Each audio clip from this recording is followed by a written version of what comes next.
attention. We've got a lot to do tonight. We're going to get things started, but if you would please join us with the invocation and pledge. Dear Lord, please be with us tonight as we make decisions for the betterment of our community, especially with our police force. And please be with those, all first responders across the country and those in our military serving for the freedoms that we hold dear to our hearts. It's in your name we pray. Amen. Amen.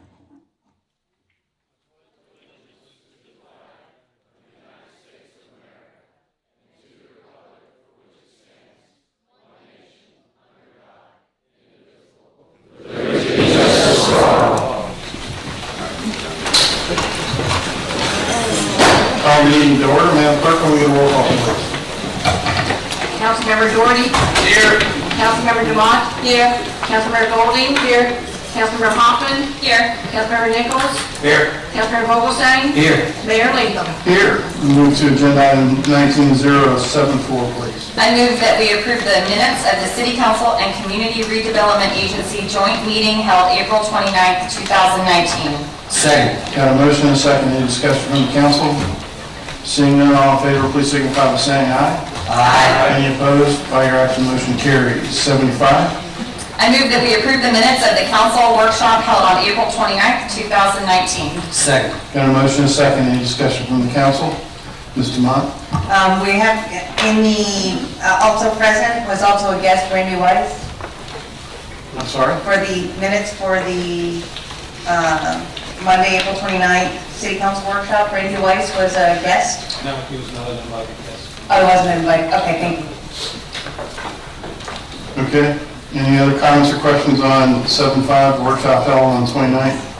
Seeing none, all in favor, please signify by saying aye. Aye. Any opposed? By your action, motion carries. 76, please. I move that we approve the minutes of the council briefing held May 6, 2019. Second. Got a motion and a second. Any discussion from the council? Seeing none, all in favor, please signify by saying aye. Aye. Any opposed? By your action, motion carries. And ladies and gentlemen, at this point, I'm going to change the agenda. We're going to move up number 19080, which is to approve the city manager's decision to appoint Commander Gene Paul Smith to the position of chief effective 21 May 2019. Mr. Stefanos. As the council and possibly members of the public are aware, over the last several months we've conducted a recruitment process for a new police chief for the city of Jacksonville Beach. After going through over 6 applications, over 12 shortlisted candidates, and then conducting a finalist interview of 6 finalists here at the city of Jacks Beach, it turns out that the most suited police chief candidate we have was actually within our ranks all along, and that was Commander Gene Paul Smith.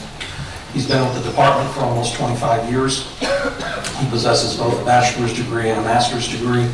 More importantly, he has the full respect of the troops within our police department along with the surrounding agencies, and it is my recommendation that he be put into the position of police chief going forward. Okay. And I believe he has a few words he might want to say. Oh, not quite yet. Yeah, thank you. Motion.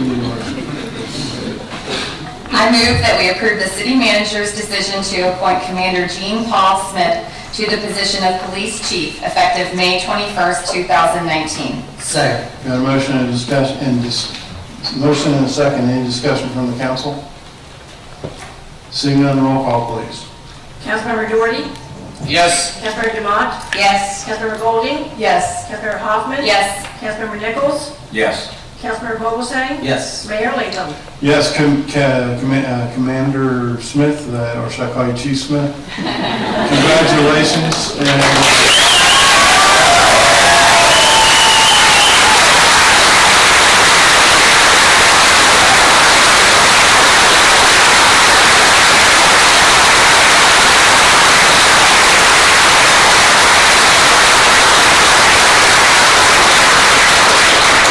Thank you, Mr. Mayor and Council. With your permission, brevity will definitely be a virtue tonight.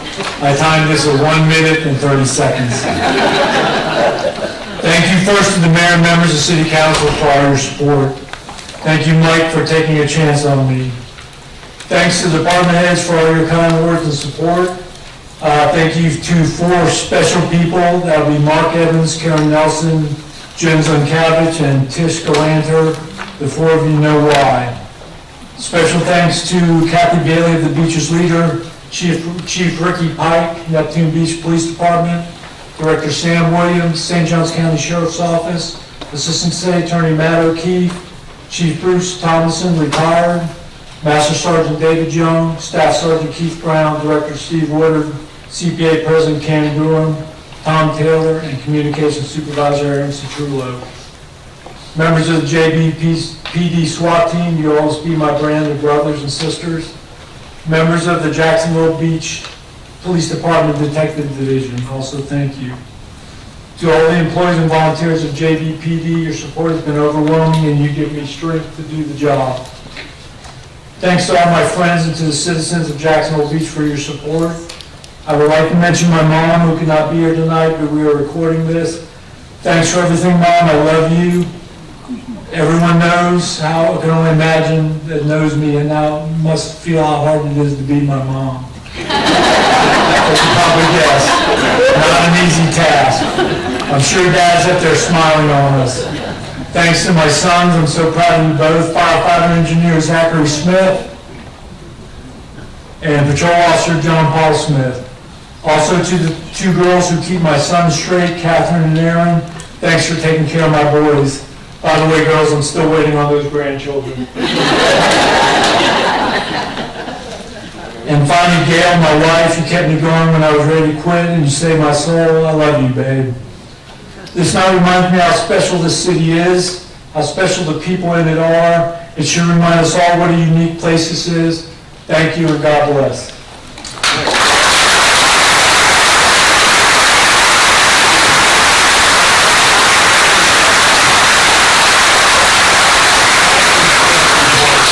Let's get a picture.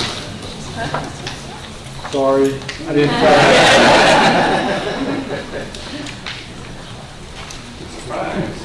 Sorry, is my wife dead? I know, I feel.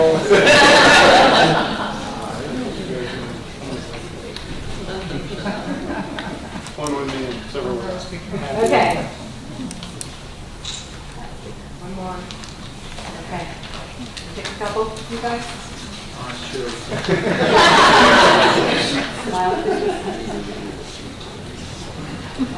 Thank you, everybody.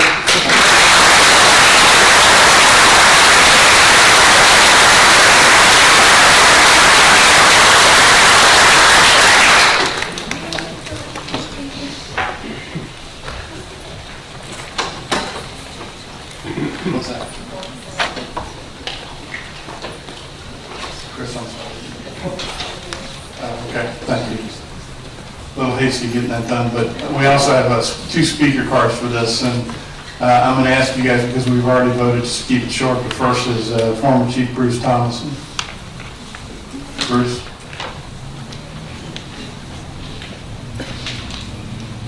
Thank you, Mayor. Members of the City Council, Mr. Sophopoulos. Bruce Thomason, PO Box 50556, Jacksonville Beach 32240. Just very quickly, I would like to say that 25 years ago, I hired a young man named Gene Paul Smith as a patrol officer. And he didn't, at the time, do anything that would make me think he would be very not that it was bad, just that there wasn't anything that really excelled, but in short order, things began to change. As he gained knowledge of the job and experience, he became a superstar. And no matter what job he had, he excelled at it. And it just gives me so much pleasure to see that he has been able to step into this job in the best police department in the country and continue to move it forward. Thank you. Thank you, sir.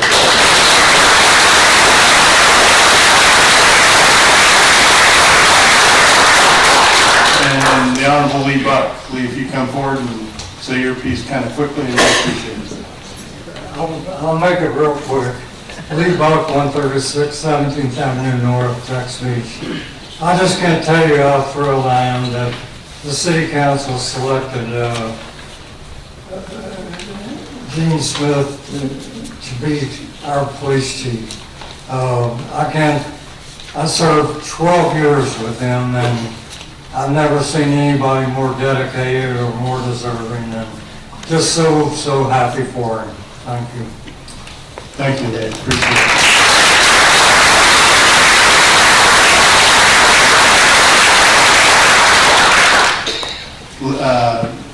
For those of you that are here for just GP's announcement, we'll give you a minute or two to break out if you want to. Otherwise, you're going to be here for a long evening. So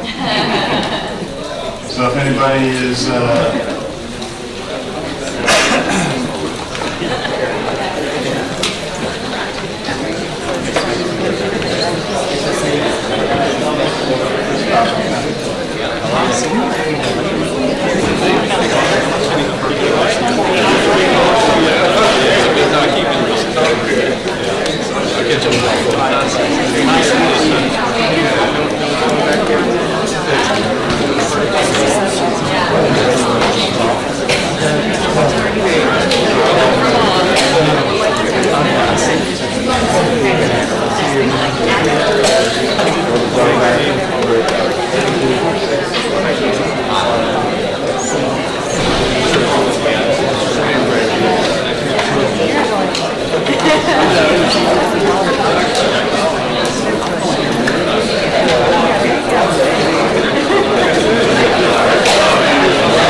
thank you for your patience. We're going to go ahead and go back to agenda item 19077. I move that we approve the minutes for a regular council meeting held on May 6, 2019.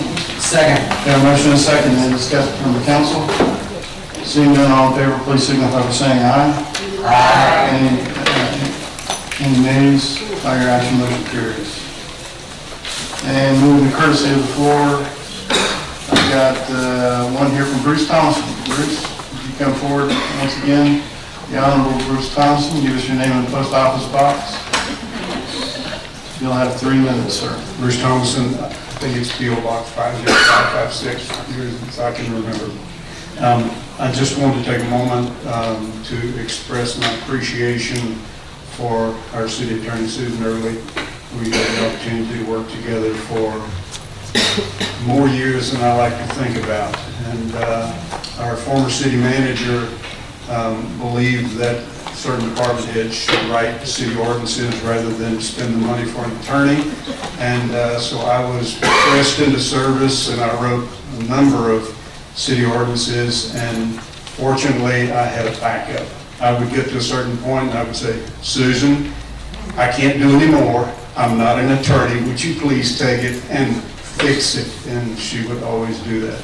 And her advice over the years, very thoughtful, and I'm so happy to hear that you're going to be able to step back a little bit from 90-hour weeks to, 85 hours a week.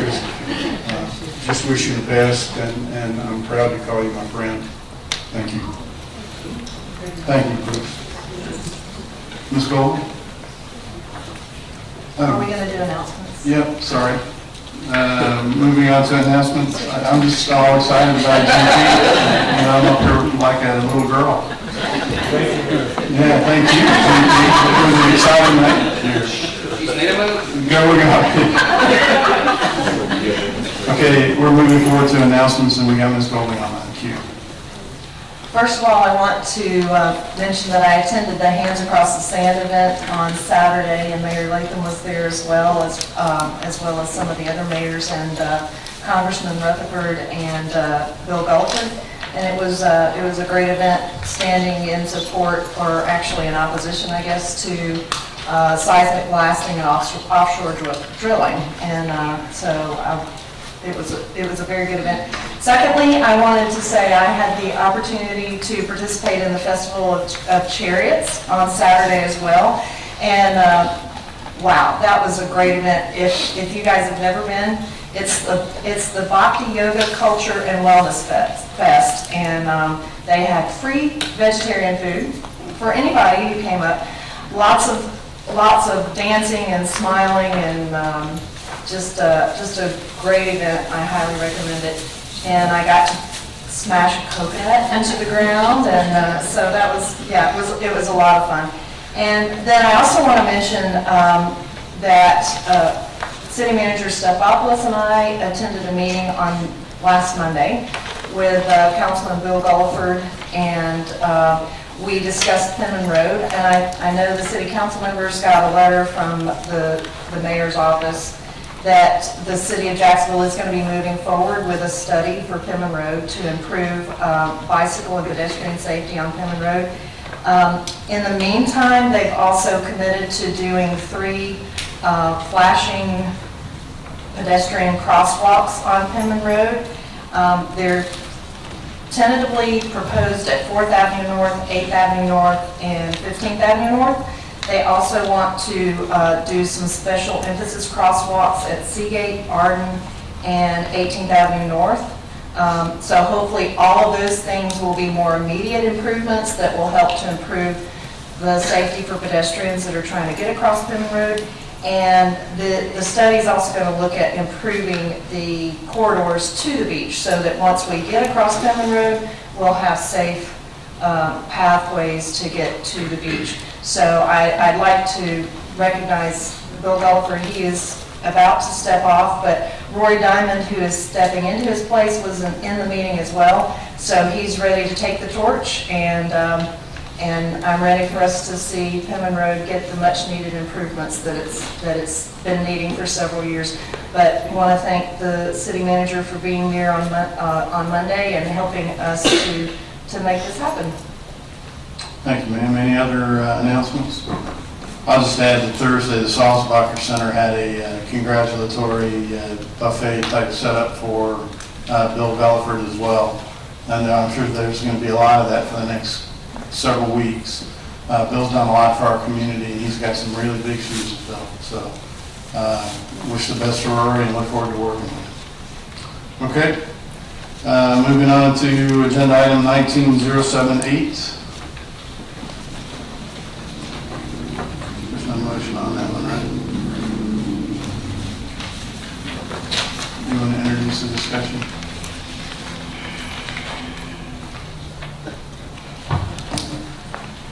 At the last council briefing, this item was brought up, and it was requested that it be brought back for further discussion. So with that being said, in particular, you want to make sure you have the discussion with City Attorney Early present. So with that being said, it is here before you tonight as a discussion topic. There is no motion. I think that the council had expressed they had some questions for the City Attorney, and then ultimately we'd be looking for a consensus on whether or not we should be doing anything going forward. We actually, before we open the floor to the council discussion, we have a couple of speaker cards. First, Mr. Bruce Thomason. Bruce, I'm sure you got that post office box memorized pretty well by now. I've got it, man.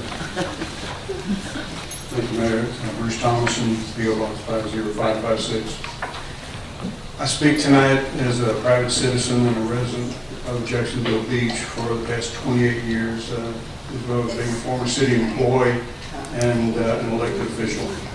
During my years in public service, I was charged with the responsibility to act with integrity at all times to avoid even the appearance of impropriety or misconduct. The memorandum from City Attorney Susan Early contains information concerning what on its face raises ethical questions about the actions of one of our council members. However, having heard only one side Any conclusions I might draw from the memo would be speculative and potentially unfair to the council member. State of Florida Commission on Ethics provides a process for investigating questions involving standards of conduct by a public official. One option is for a public official to request an advisory opinion about an ethical issue facing him or her. The advisory opinion offered by a representative of the Ethics Committee is based upon information provided by the official asking the question. The second option is for a person or a body, such as this City Council, to request that the Ethics Commission conduct a formal investigation into the allegations as detailed in the memorandum from the City Attorney. I encourage the City Council to choose option 2 for an important reason. A formal investigation allows the Ethics Commission to gather and evaluate information from the City Attorney and others identified in her memorandum, as well as from the City Council member himself. Mr. Vogelsang deserves the opportunity to resolve the concerns raised in the memorandum from the City Attorney. At the same time, the citizens of this community need to have confidence that our elected officials are acting in an ethical manner. Thank you. Thank you, sir. Thank you, sir. Lee Buck, Lee, if you come forward, give us your name and address again, you'll have 3 minutes.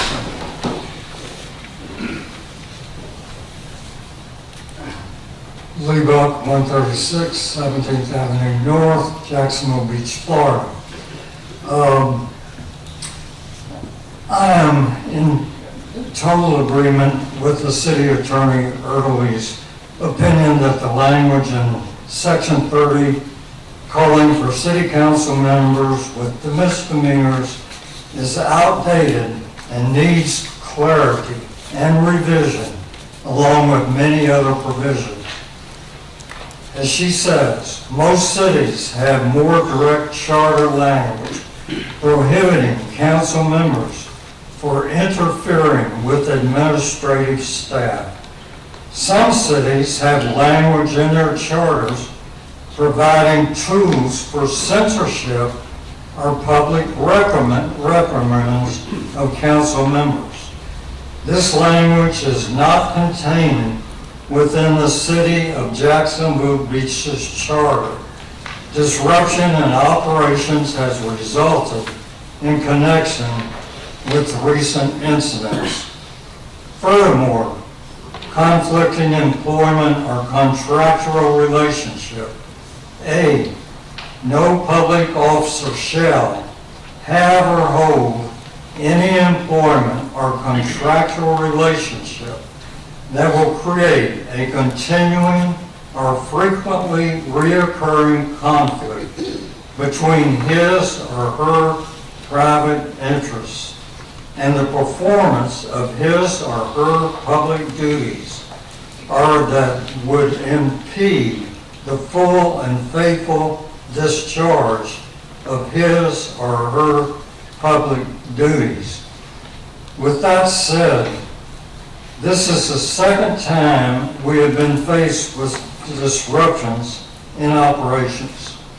The first time involved festivals, and when I presented the example during our ethics presentation in St. Augustine, the presiding attorney said your city council is on a slippery slope, and we discussed that at our city council meeting.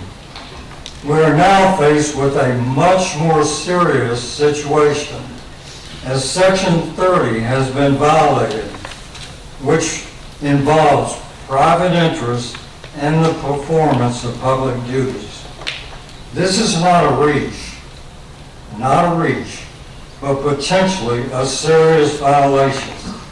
I trust the council will review this very seriously and consider the language in Section 30, secondly, and be absolutely sure to address this situation to prevent further occurrences of this nature. Thank you for your public consideration. Thank you, sir. Last speaker card is John McGowan. Mr. McGowan, if you come forward, give us your name and address, you'll have 3 minutes, sir. Hi, I'm John McGowan. I'm at the 5 North 17th Avenue, Unit 401 here in Jacksonville Beach. I actually want to talk a little bit about what Bruce talked about with the Ethics Commission and kind of clarify what their role is in this sort of thing. There are three sort of instances that you're going to interact with the Ethics Commission. One comes from a complaint. So, a member of the public can file a complaint, and the Ethics Commission investigates it. Those investigations can take years, and then that goes before the whole commission. The commission will vote on a penalty. That's one way that, as an elected official or as a member of the public, you interact with that body. The second is they will issue a written opinion. A written opinion is a binding opinion. It is binding to the elected official that submitted it. Those written opinions can only be issued to an elected official. You can write over and say, this is what's going on, what's your opinion? The attorneys over there will look into it. Then that goes to the commission for a vote. And then that vote becomes a binding opinion. It is only binding to that elected official and only in the circumstances as described. If there's any material difference, if there's any variation in the circumstances, that opinion no longer becomes binding. They've only issued 9 of those opinions in 2019. They don't do a lot of those because they don't get a lot of requests. What most elected officials do is they'll pick up the phone and call, and that's your third interaction, and they'll request an opinion. Those are non-binding. They don't really mean anything. It is the attorneys over there just giving you some general guidance. Hey, this is probably a good idea, or this is not. They mean nothing, because it's based off a limited phone conversation with just the facts as presented by the person making the phone call. And I think that needs to be clear as this discussion goes on, and as you look at what you want to do with the charter. If you need to change, not only are there limited resources from the Ethics Commission, but they can't investigate violations of the city charter. They can only investigate violations of state ethics. I think that in both of these circumstances, when Mr. Rule was saying he's violated state ethics, I think that is clear. But as far as what Susan Early's memo was, she was specifically addressing the city charter. That does not fall under the jurisdiction of the Ethics Commission. So that's why it's important to put something in place in the city charter that allows y'all to address this. That's why it matters.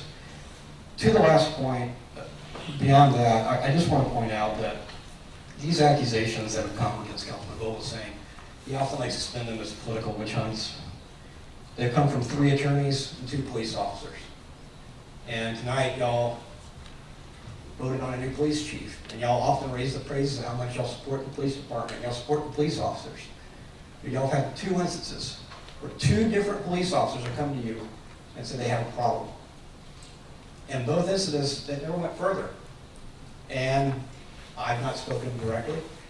My understanding has been they were scared of retribution. So as you move forward, consider that. Where do you stand with the police? Where do you stand on this issue? Thank you. Thank you, sir.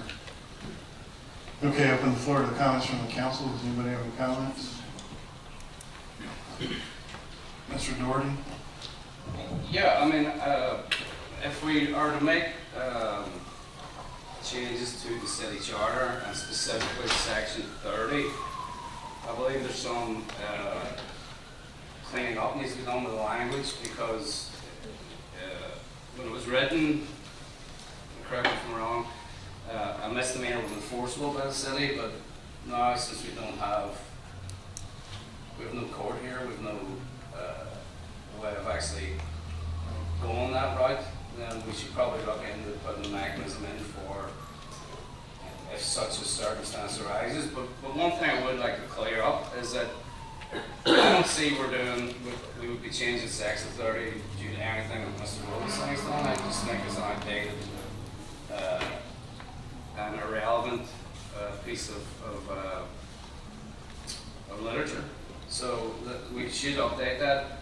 And the reason I say it doesn't pertain to Mr. Vogelsang is because the whole thing about permanency. Knowing Phil and having served with him for 6 years, I don't think he would be trying to risk his career, his livelihood, or his reputation by jeopardizing or even putting himself in danger of being ethically challenged. I do think this has been done unfortunately. Mr. Regard, who just spoke, has had it out for Mr. Vogelsang for 6 years. If some balls on me speaking that way. But yeah, as a council, we do need to look at the charter. But as a point of necessity, not as a reaction to any assumption that's been made on behalf of one of my fellow council members. Thank you, sir. Ms. Dumont? Thank you. I agree with what Keith said, this has to be cleaned up, we don't have a municipal court, but I would also like to know a process. So, if there were something, if a council member were to violate any of the charter, what would the process be without having a municipal court? So when it was written, we had a municipal court, now that we don't have a municipal court, I don't understand what the process would be. I guess we could take, if you want to just take notes, or I've got a couple of little things. All right, so one would be the process. I disagree with Keith in that in the bold section on the copy that we have, in the bold section, it's kind of noted that council should not be interfering with administrative service, and that would be the city employees, so that's where I would disagree. However, I could understand why there'd be some confusion in the language of section 30 as a total, because it's titled, council not to interfere in appointments or removals, where it should read, should not interfere with appointments, administration, or removals. So I think that's where the title deals with that first section, the first sentence. The second sentence deals with administration, and that's just not the title of the section. So these are things that would need to be clarified. And kind of touching on what Chief Thomason, former Chief, still call him Chief Thomason, noted, was in this charter, we also have to note council members and what happens with the perception of impropriety. It might not, it's not always clear right or wrong, but there is a public perception, and when it looks like certain elected individuals are getting a personal benefit, or can get a personal benefit for a client, such as in your case, I'm not saying right or wrong, but in that kind of an instance, the core of it is the public loses trust in their government, and we cannot have that. So we need to make sure that perceptions of impropriety are also covered in our city charter, because our government is nothing without the trust of the citizens. Thank you, ma'am. Any others? I've been giving this a lot of thought and a lot of prayer, and I've got a comment that I'd like to make about this whole situation. It appears to me, Mr. Vogelsang has demonstrated at least the appearance of a conflict of interest on 3 occasions. One being the festivals that we addressed a couple of years ago. The second, approaching Jacksonville Beach police officers directly to request changes be reduced on his charges, be reduced on his client, and also by taking 2 Jacksonville Beach firemen as clients. Because of that, I think it's prudent for us to forward the city attorney's memo to the Ethics Commission for their opinion. We have to hold ourselves accountable for any inappropriate behavior or conduct, and if we don't do it, who will do it? If we don't take any action, then we're basically approving Mr. Vogelsang's action by our silence. And we're equally responsible for letting the constituents down. If we send the memo to the Ethics Commission and have no conflict, then Mr. Vogelsang will be vindicated and we can move forward confidently. If there is a conflict, then we are better prepared to handle them in the future. The Code of Ethics for Public Officers and Employees is codified in Chapter 112, Part 3 of the Florida statutes. It says in part that it is essential for the proper conduct of the operation of government that public officials be independent and impartial, and that public office not be used for private gain or any other than the remuneration provided by law. The public interest, therefore, requires that the law protect against any conflict of interest and establishment of standards for the conduct of elected officials and government employees in situations where conflict may exist. I'm going to pass the gavel to the Mayor Pro Tem and request to be recognized to make a motion.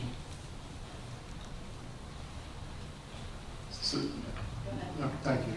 I move that we, as a council, submit this memorandum from the city attorney to the Ethics Commission. My understanding, correct me if I'm wrong, city attorney, we have the ability to get just an opinion if we submit this as a council. Is that correct? You can get an opinion on any Chapter 112 issue from the Commission on Ethics, but what they cannot address is our city charter. And so that is up to you all to determine whether there has been a violation, whether you're concerned about the public trust.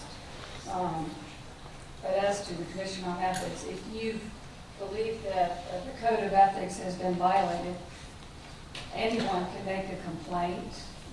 Anyone can request, this body can request an opinion, I believe.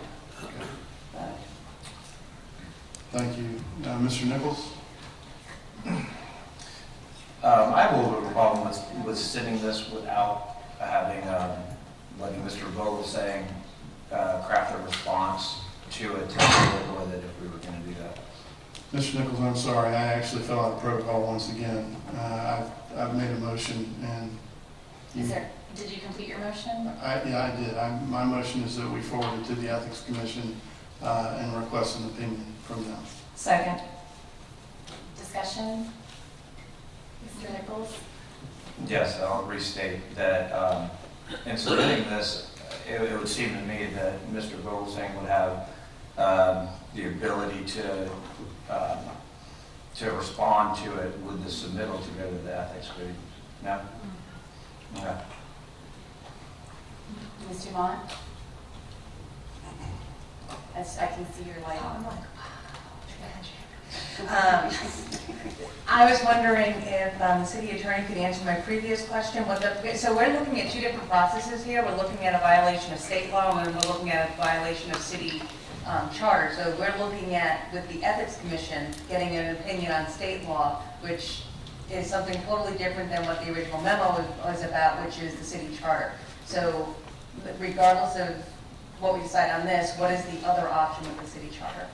with the city charter, this body has the inherent power to do one of many things. You can determine whether you believe that the actions are a violation of the charter or not. If you find that the behavior is something that troubles you, you have the inherent power to issue a reprimand, a censure, or not. But it is your duty as a city council to determine if the facts that occurred or that have been reported meet the criteria that, frankly, the public trust criteria, because you will all be judged by how you handle my report. So I have a follow-up. Left the light on. So when you're saying that it would be this council's responsibility, I agree with that. But would it be held like as a separate meeting, as a trial? Like what would be I don't understand what the process would be. Would it just be an agenda item on a regular city council meeting? Would we have a chance to actually hear, if we're acting as a legal body, because we're going to be interpreting the city charter, would we be hearing from those who said, who have interacted with them, the officers as well as the other public employees? Would Mr. Vogelsang have a chance to respond? I just like clarity in the process. So any action you would take today would be taken pursuant to your administrative ability as a council member. This is not a legislative act, it's not a quasi-judicial act, it's an administrative act. So if you're concerned about due process, I understand that Mr. Vogelsang read his statement at the last briefing. That would technically meet the process that is due, but if you would like to give him more process, that's within your purview as well. And as to your earlier question about what process would we envision if we were to make some revisions to this section of the charter, you could do that process in the actual body of Section 30 in the charter. I have seen other governments do it as an ordinance, that if someone deviates from Section 30, I would like to see Section 30 be more clear. It addresses ordering employees, and it talks about service, administrative service instead of employees. If I were to rewrite it, I would rewrite it in plain English. for today's, with today's language. But I will say this, I read a lot of other cities' charter provisions, and they also have this outdated language with the misdemeanor. I found one where the process called for having a complaint, that council voting it as a violation, and then referring it to the state attorney, which in my opinion is a poor idea, because I don't think the state attorney needs to be involved in this. This is your council. You as a council set the rules for yourselves. So that is as far as remedy in Charter Section 30, you all can set that remedy. You can do it by charter revision, you can do it by an ordinance, you can do it by a policy.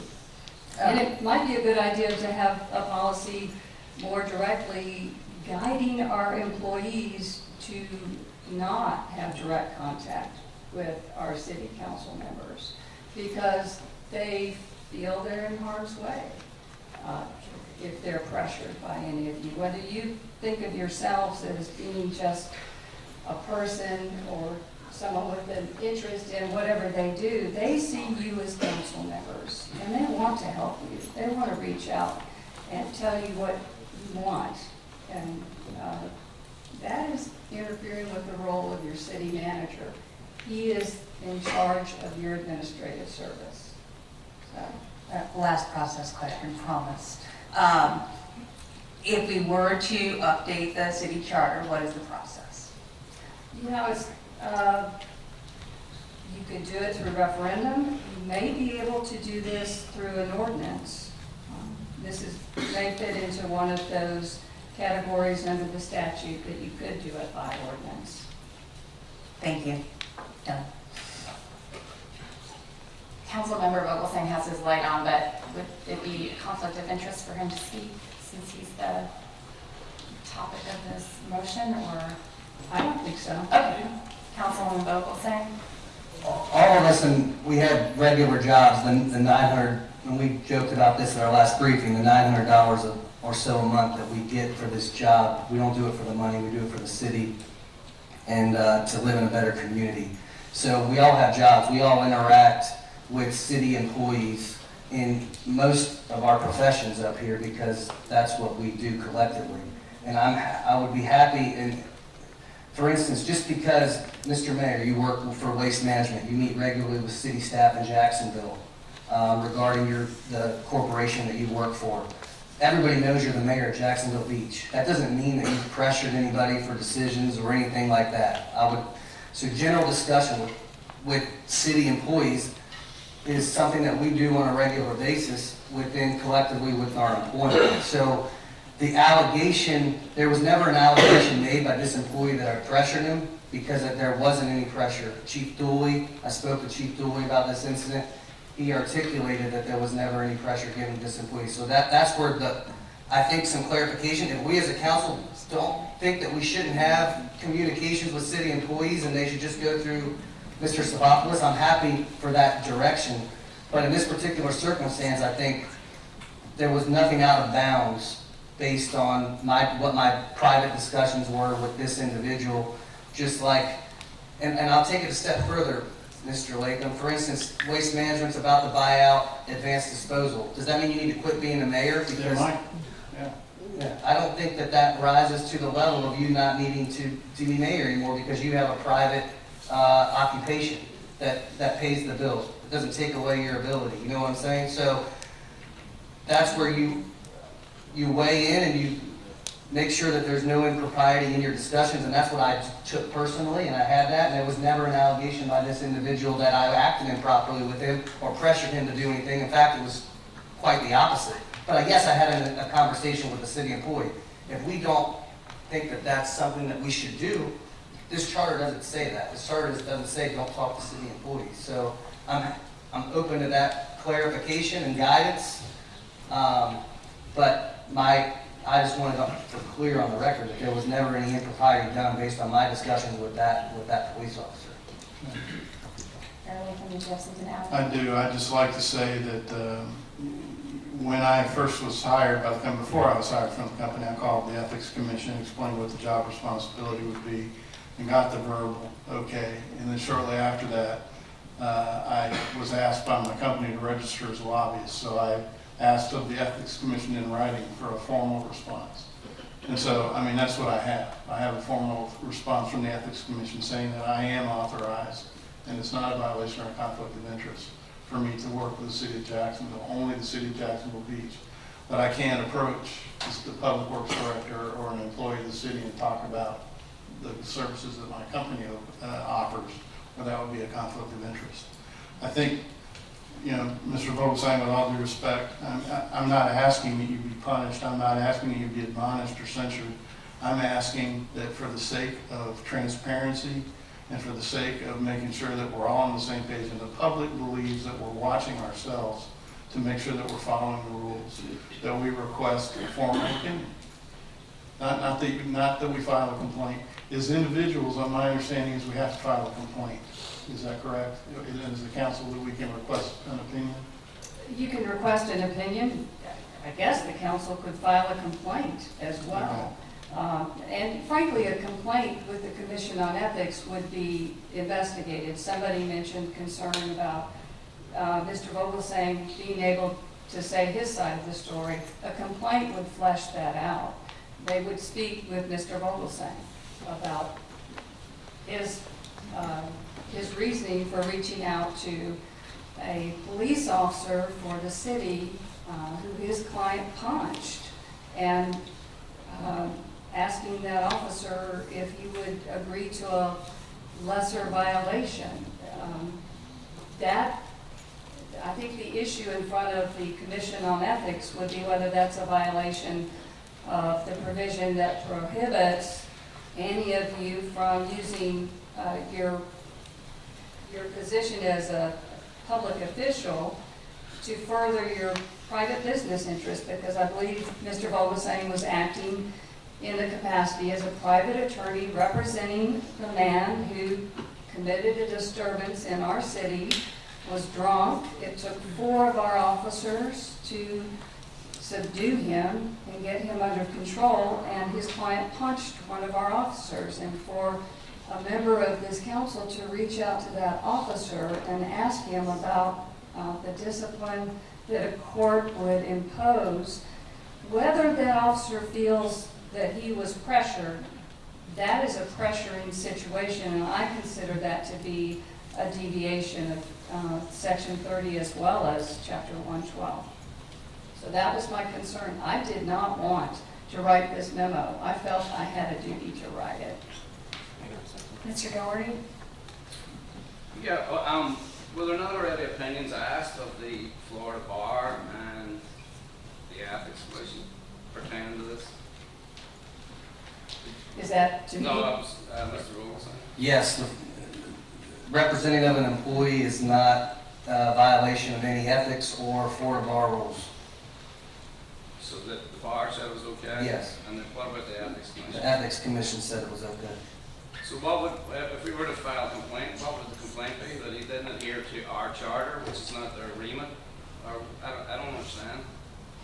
You can't write a complaint to the Ethics Commission on our charter. Right, so what would the complaint be? It would be under Chapter 112, whether it was a violation of Chapter 112 for a member of the council to use his position as a public officer to get the phone number for the police officer to Yeah, I know contact. we're going into the details of the case to make it sound more attractive, but the point is, if he's already got the decisions from the Ethics Commission, why would they change their mind? Because the Ethics Commission is given the facts by Mr. Vogelsang. The facts as I've laid them out may be different, and the Florida Bar doesn't address this issue at all. The Florida Bar concern would be whether Mr. Vogelsang had a conflict in representing 2 firefighters who had committed a crime and they were together during that crime. And that would be what they would look at. They don't look at his duty as a public official or as a city councilman. I'm just having some difficulty in being able to, you know, there should be an intent here. This is a small city. I come into contact with public employees every day. It's impossible not to converse with people. Well, if you want to be rude, you can be rude to people and not converse with them. What I'm saying is, like, it's such a small town, it's hard to avoid people working for the city, and it's hard to avoid people who spend and work for the city. I think if Phil had tried to bend the rules or break the rules to benefit himself, I could see us pursuing something, but I just don't, since the cases are done, there's no permanency there, I just don't see now why we should reopen it, if it's ready to be addressed. Just so you know, my concern, I agree with you. These situations are over. My concern is about the situations that may occur in the future. And as your city attorney, I have a duty to document this. This needs to be in the public, and so I've done my job. Yeah, but so are you telling us to investigate Mr. Rosen or change the section 30? I think the actions are covered by Section 30, but it's not my decision, it's yours. I don't enforce the charter against any of you. I don't do any So of that. should we as a council then decide on whether we think section 30 is appropriate here? That could be one thing that you look at, certainly. Right. Ms. Dumont? Thank you. I would like to amend the motion to change it from an investigation to a complaint. And the reason why I'm doing that is this really does need to be looked at and investigated, and Phil should have a chance to have his name cleared. Like, so there's no more just question within the community, oh, it was just an opinion one way or another, but for his reputation and his, for his reputation as well as his business, I think that this should be upgraded to a complaint, so this way we can actually have both sides looked at and have an even arbitrator come up with a decision, and that would be the state's ethics commission. Is there a second to the amendment? Second. Any discussion on the amendment on itself? Can we get a roll call on the amendment only? Councilmember Dumont? Yes. Councilmember Golding? Yes. Councilmember Hoffman? Yes. Councilmember Nichols? Yes. Councilmember Vogelsang? Abstain.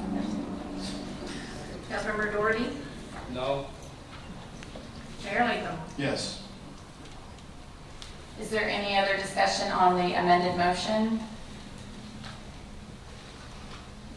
Can you read the actual language in the motion, please? City Clerk, do you have that? I got pieces of it. Give it your best shot. Let's see. Yes, the mayor recommended the city attorney to file a memo with the ethics committee. I'm sorry, it's all pieces here. I can play it back for you. Yeah, the motion is the original or the amended motion? Amended what? The amended motion would be a recommendation, a motion that we submit the memorandum provided by the city attorney to the Ethics Commission as a complaint, so that they may investigate the complaint and respond to us. Is there any other discussion on the motion as amended? Roll call? Councilmember Golding? Yes. Councilmember Hoffman? Yes. Councilmember Nichols? Yes. Councilmember Vogelsang? Abstain. Yes, or abstain, sorry. Councilmember Doherty? No. Councilmember Dumont? Yes. Mayor Latham? Yes. At this time, do we want to take action on revising section 30 and Ms. Dumont? Yes, I would like, I'd like us to direct the city attorney to revise section 30 for more clarity's sake, as well as putting together a policy or an ordinance where city employees are not engaged in certain actions with city council members. And that doesn't mean that you can't talk to them and say hi and like be rude and such, but when it comes to your business, engaging them and trying, like, for instance, everybody knows that I volunteer every week with the police department, have for a very long time. And when I need information for council, I could go up to them and ask them directly for it. I go to the city manager and ask him to put in the request to the police department. And I'm walking in and I know that they're talking about the information that I've already requested, but I don't say anything, and I stay very separate from that. So that is my volunteer role. And I don't engage in the workings or the functioning of the department with regard to the information that I'm looking for. And so like there's that kind of interaction is separate than me going and saying, can I have this information? Because then other information that may be more pertinent that they need to address is going to has the potential of being pushed to the side just because of who I am and not what the question is. So we need that clarity in an ordinance for the staff, as well as a revision of section 30 in the city charter to update the administrative part. So it should not just be appointments and or removals, it should be appointments, administration, or removals. And while you're at it, let's do a quick go through of it. And if there's anything else that's really, really antiquated, bring it to our attention. Do we need a vote? Just things rewritten. Yeah, do we need a The whole vote? thing's antiquated. Do we need a vote from council to move forward with this, or can we just take that as an administrative request? I'll accept it as an administrative request Thank you. unless if there's any opposition to it. No, but that would have been a long motion. Okay, thank you. We're moving on to agenda item 19079, and there's a... Can I make a last comment? Yeah, sure. One of the things that was brought up was the position that it puts the city manager in when you all have contact with the staff. And one of the things that I would strongly suggest to you is that we have a briefing coming up that is reserved specifically for the council to talk about council items.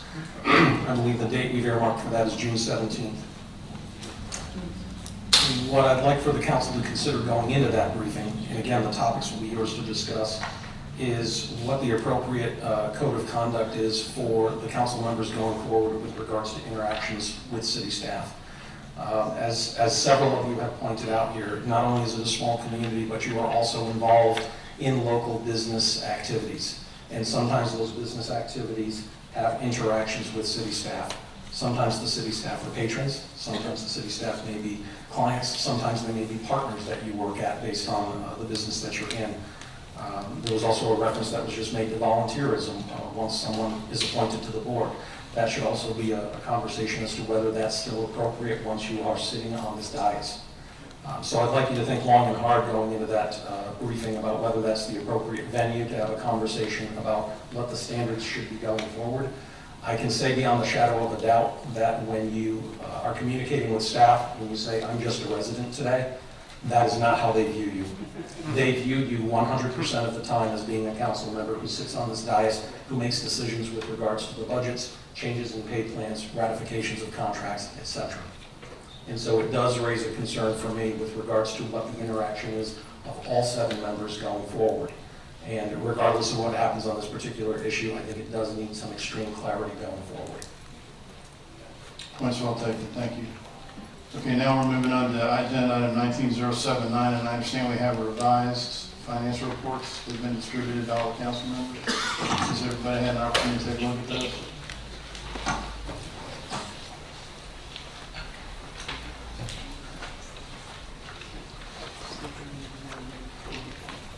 You want to come up and tell us where the revisions are?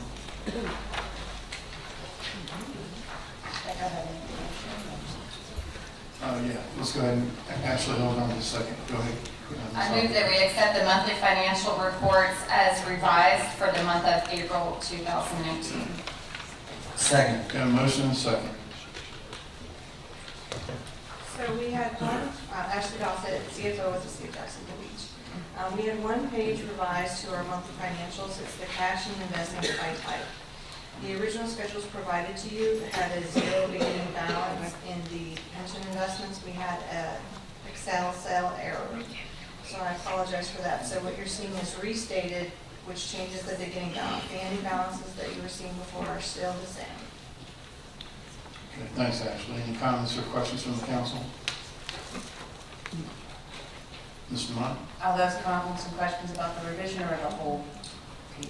The whole piece. Okay, yes, I have a question. In Exhibit 4, I take it that is really I'm looking at the sewage, sanitation, let me just get it. Sanitation, how with the 555,000, is that a FEMA reimbursement issue? So the $558,000 reduction is in 2018, we were still doing our FEMA debris cleanup. So we had higher expenses in that year than we are experiencing in 2019. Yeah, okay, thank you. Any others? Seeing none, roll call, please. Councilmember Hoffman? Yes. Councilmember Nichols? Yes. Councilmember Vogelsang? Yes. Councilmember Doherty? Yes. Councilmember Mott? Yes. Councilmember Golding? Yes. Mayor Latham? Yes, and for the record, agenda item 19080 was moved up earlier and is completed, so we're moving on to 19081. I move that we authorize the city manager to recruit for the city attorney. Second. Got a motion and a second. Mr. Stavropoulos.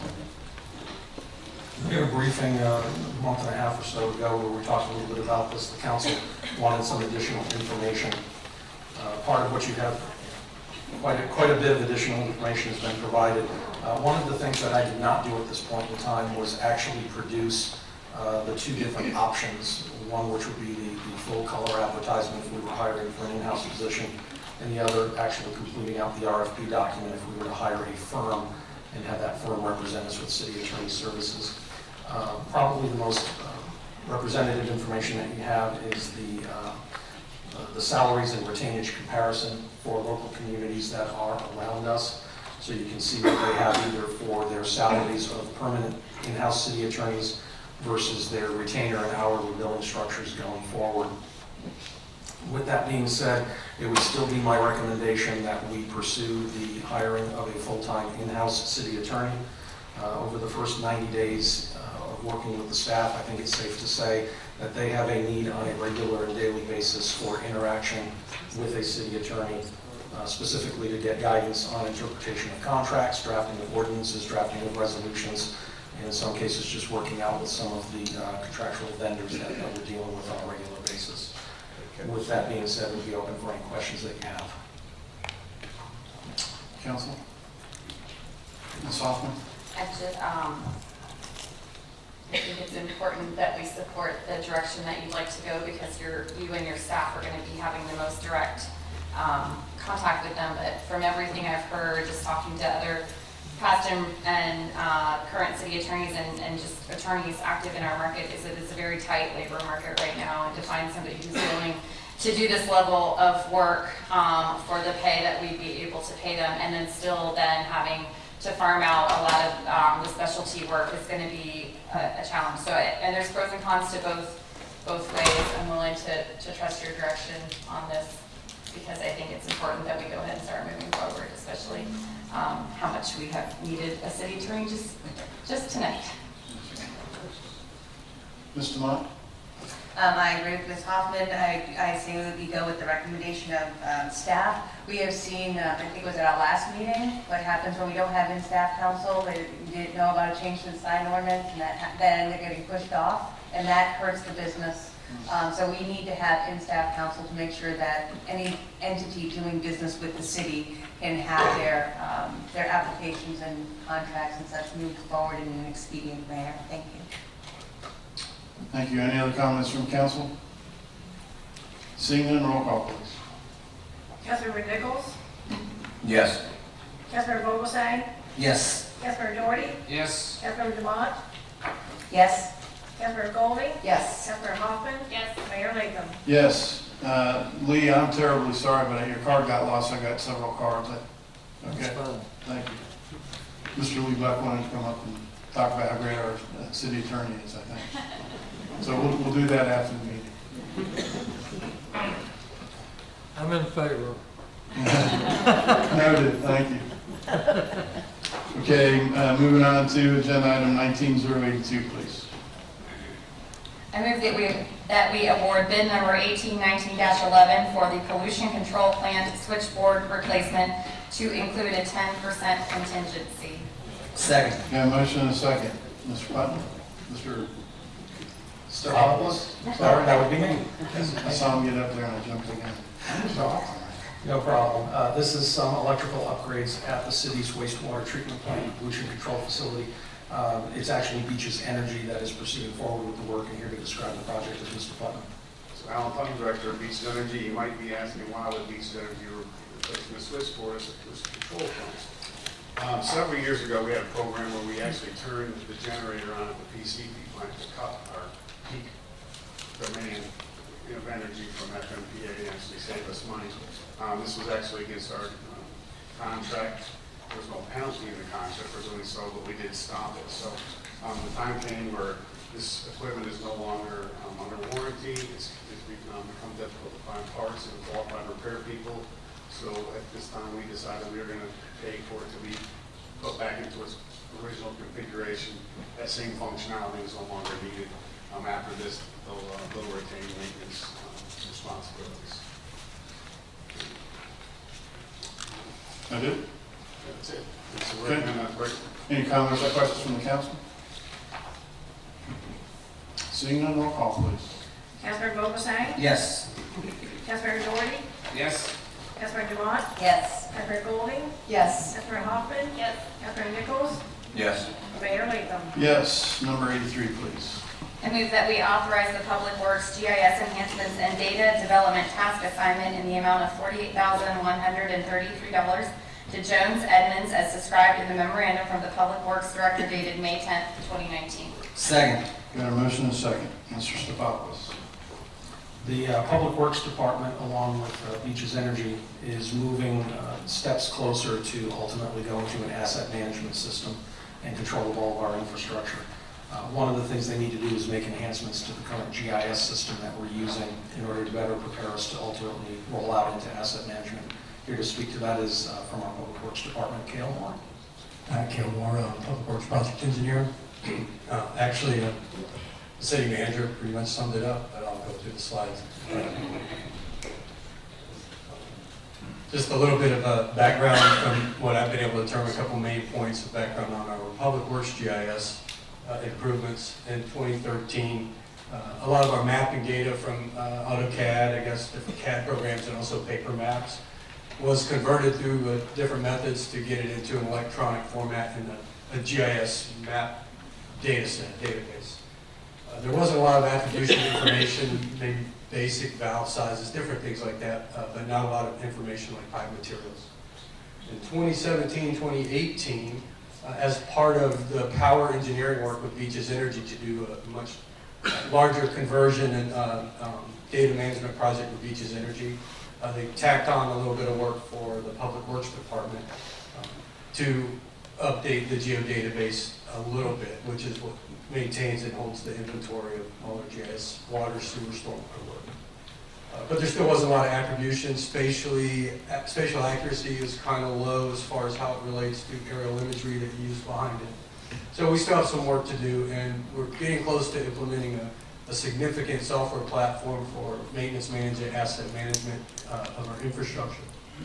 But before we do that, we just want to make sure we have everything set up in the format that we think will work best moving forward, doing more field work and mapping. And we're fortunate one of our engineering consulting firms has extensive experience working with public utilities, water and sewer utilities, stormwater, and public works departments with asset management, GIS, this type of work. So we were able to utilize them to get a little bit of this work done in advance. And this is work that they can kind of really leapfrog us ahead as we start doing more work in-house on this. And just to make it a little bit cooler,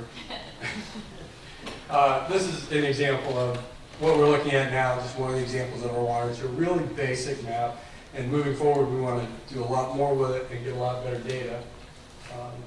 So, you know, we want to add a lot more information, more detail, be able to make better maps. And what that does for a lot of people is it lets our maintenance people be more efficient, faster out in the field.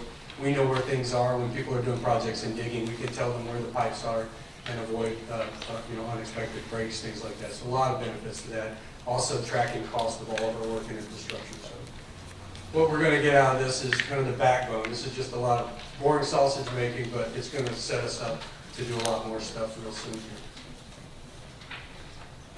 $48,000, a little over that is what we're paying for this. And we're taking that out of the enterprise funds, water and sewer and stormwater enterprise funds, splitting that up. Majority of our infrastructure is in those departments. So it's really consistent with where a lot of that work goes. We'll be adjusting the budget. We are putting, you'll see in the future budget request, we are putting a little bit of money in our operating budget for some additional GIS work moving forward. We just wanted to really get this started a little sooner so we'd be ready for the asset management. Do you have any questions? Any questions from the council? Ms. Dumont? I don't have a question, and this is more of a statement. I know these kinds of systems and what they can do when fully implemented is they'll allow us to be more proactive than reactive. And it's a cost up front, but in the long run, it's a huge cost saving. So I support this very much. Thank you. Thank you, ma'am. Anyone else? Seeing none, roll call, please. Councilmember Doherty? Yes. Councilmember Demott? Yes. Councilmember Goldie? Yes. Councilmember Hoffman? Yes. Councilmember Nichols? Yes. Councilmember Vogelsang? Yes. Mayor Latham? Yes. And 19-084, please. I move that we authorize the mayor and city manager to execute the interlocal agreement between the city of Jacksonville Beach and the city of Jacksonville for advanced life support and fire services. Second. We got a motion and a second, and this is something that we've gone through for quite some time. I don't know if you need to, you want to add a few things? Sure. Might as well provide some updates for those that only remember the last meeting, which was back on April 15th, when this item was deferred until tonight, May 20th. There was a workshop that was held on April 29th, whereby there was a good conversation with council. There was a review of questions and answers that we had posed to the city of Jacksonville, and there was direction coming out of that workshop for two things. Number one, to see if the changes in the language that had been amenable to the city of Jacksonville could actually be incorporated into the agreement. And there was also a request to ask a question of the city of Jacksonville as to whether or not a standalone rescue could function as a first response apparatus instead of going out in tandem with an engine. We did receive from City of Jacksonville the green light on the language that you see in front of you tonight, which has been incorporated into the agreement. City of Jacksonville administration is comfortable with that language as you see it. The second is with regards to the issue of the standalone rescue, where they were not amenable to allowing the rescue to be individually dispatched and not go out in parallel with an engine. So if there was a desire from the council to have a third apparatus under a contractual arrangement, it would have to be either an engine or a ladder. It could not be a rescue. The other thing that we provided to staff, and there's, within the memo, there's a chart of the modifications that have been made in the language. One of the things that we also provided you with were 3 new slides, which we'd like to show you tonight, only because there were a lot of statements at the last workshop with regards to what is a savings versus not a savings, and I think there's 2 different ways that savings can be viewed. One is in comparison to who's providing the service, who's doing it less expensive than the other, and then the other is with regards to our baseline budgeting, what we already have in our proposed budget for fiscal year 2020. So what we wanted to do was just walk you through this 3 slides so you can see what the numbers and the differentials are with regards to what we're proposing to expend in fiscal year 2020 and beyond. So this first chart is basically a comparison of our current operation, which is that second column, the current budgetary projections, carried out for 2020, 2021, and 2022 under our current staffing. So that is the 2 two-person engines, the 1 3-person ladder, and the 1 shift commander. The proposed contract from the City of Jacksonville is what you would see in the 3rd column, and the budgetary impact of contracting out the service with their proposal versus our current staffing is what's shown in the far right column. The second table that we show is if we were to reduce our staffing in order to match the proposal that was put forward by the city of Jacksonville and Jacksonville Fire Rescue. So what we would do is, again, that second column, the current budgetary projections, actually would drop down with the reduced staffing for a savings of $340,000. But again, the budgetary impact over on the side, the far right column, is with regards to Jacksonville's proposal in comparison to our budgeting for 2020. So even though we would save $340,000 a year, it would still not be as much as if we were to contract out for the same service. So you can do the math with regard to the differentials, but by the time you're out to 2022, there's about a $1 million differential per year between doing it in-house and contracting the service. The third slide is if everybody increased to the current number of apparatus that the city of Jacks Beach currently has, but providing it at the recommended NFPA staffings. So our budget would go from $4.58 million up to $5.58 million for an increase of $1 million a year over what we're spending today. The city of Jacksonville would increase by, if you remember at the workshop we had, their cost was a little over $1.4 million to add a full cost engine into the mix. So their number would come in at $5.16 million with the cost that we would still need to bear in-house as part of the contracting for a budgetary impact of plus $580. So there is a savings of going with the contracted route, but both of these options under this particular scenario would be increases from the current proposed budget that we would have for fiscal year 2020. So I wanted to make sure that everyone was aware that when we talked about option 3 in particular of having 3 apparatus on the road and staffing them to those NFPA standards, regardless of whether it's in-house or contractual, it would be an increase over the costs that we're currently incurring today. And it's by a matter of the differentials shown there of in-house versus contracting. So I just wanted to make sure that we walked through and understood what was a savings versus what was a reduction in expenditure based on contracting versus doing it in-house. Option 3 would cost us more money.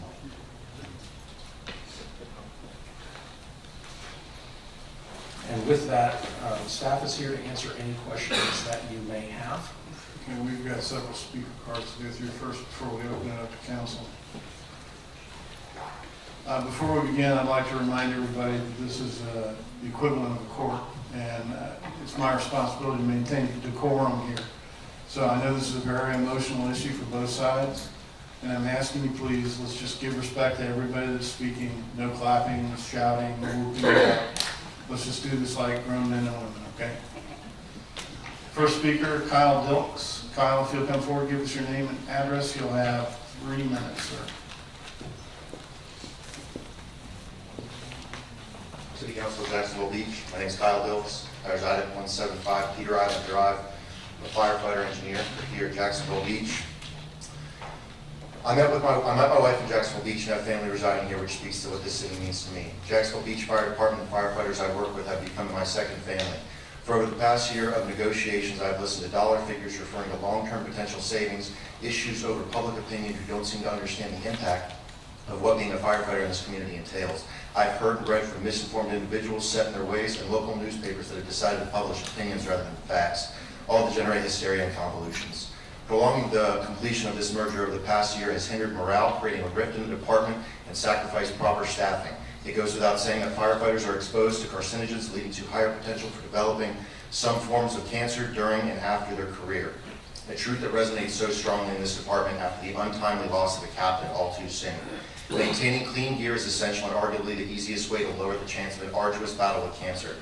Currently, all personnel have only one set of gear and need to go to their local Jacksonville Fire Department to properly sanitize it, since we don't have an extractor ourselves. Budgeting for an extractor is just one of the large necessities that have been put on hold due to this impending merger despite its importance. The real reason I'm speaking here before you is to prepare you for a day I hope no JDFD firefighter has to face. Imagine a long radio tone goes off, signaling a fully involved structure fire or high rise. The 7 on-duty combat personnel from Jacksonville Beach Fire Department respond to a structure fire beyond our scope and manpower abilities. We have a duty to force entry and fight a fire we're no match for. Surrounded by immense heat, zero visibility, and an unknown residential or structural floor plan, we move forward. For some reason beyond our control, a structure collapses. I find myself trapped under a beam far beyond my ability to lift. I am now relying on 6 JDFE firefighters to locate, extricate, and drag my body while we wait for Jacksonville's mutual aid to arrive on scene after receiving a delayed response. For a point of reference, I weigh just under 300 pounds in full gear. According to a study posted on firehouse.com, which is our local forum for firefighters, it took an average of 8 to 9 minutes for a rapid intervention team to reach a downed firefighter.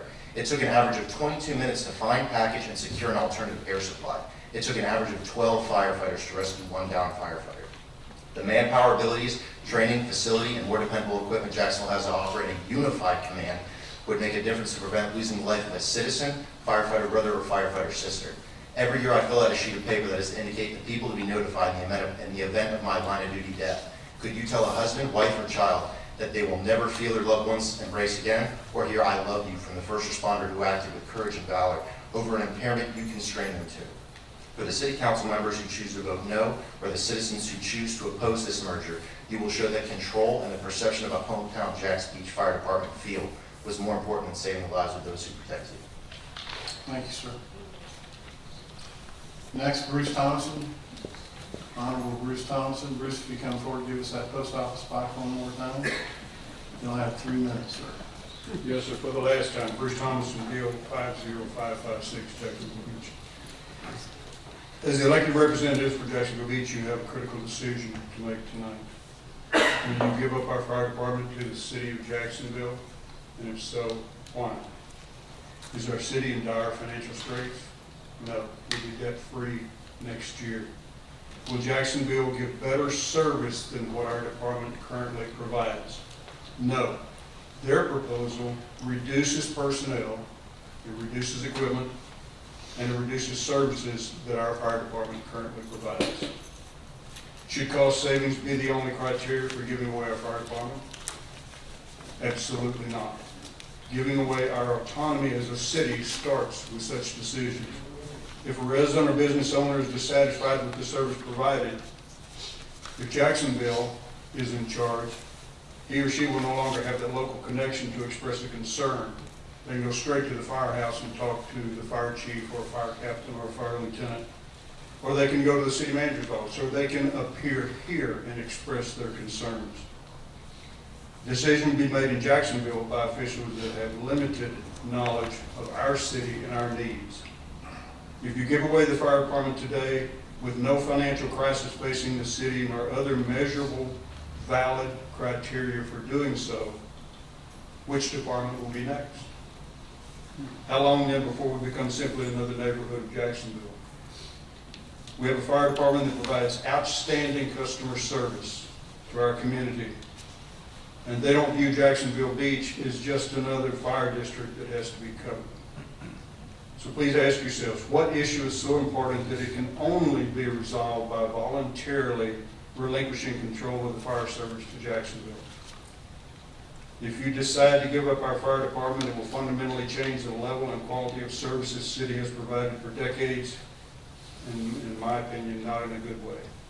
The bottom line, this is a bad deal. Thank you. Thank you, sir.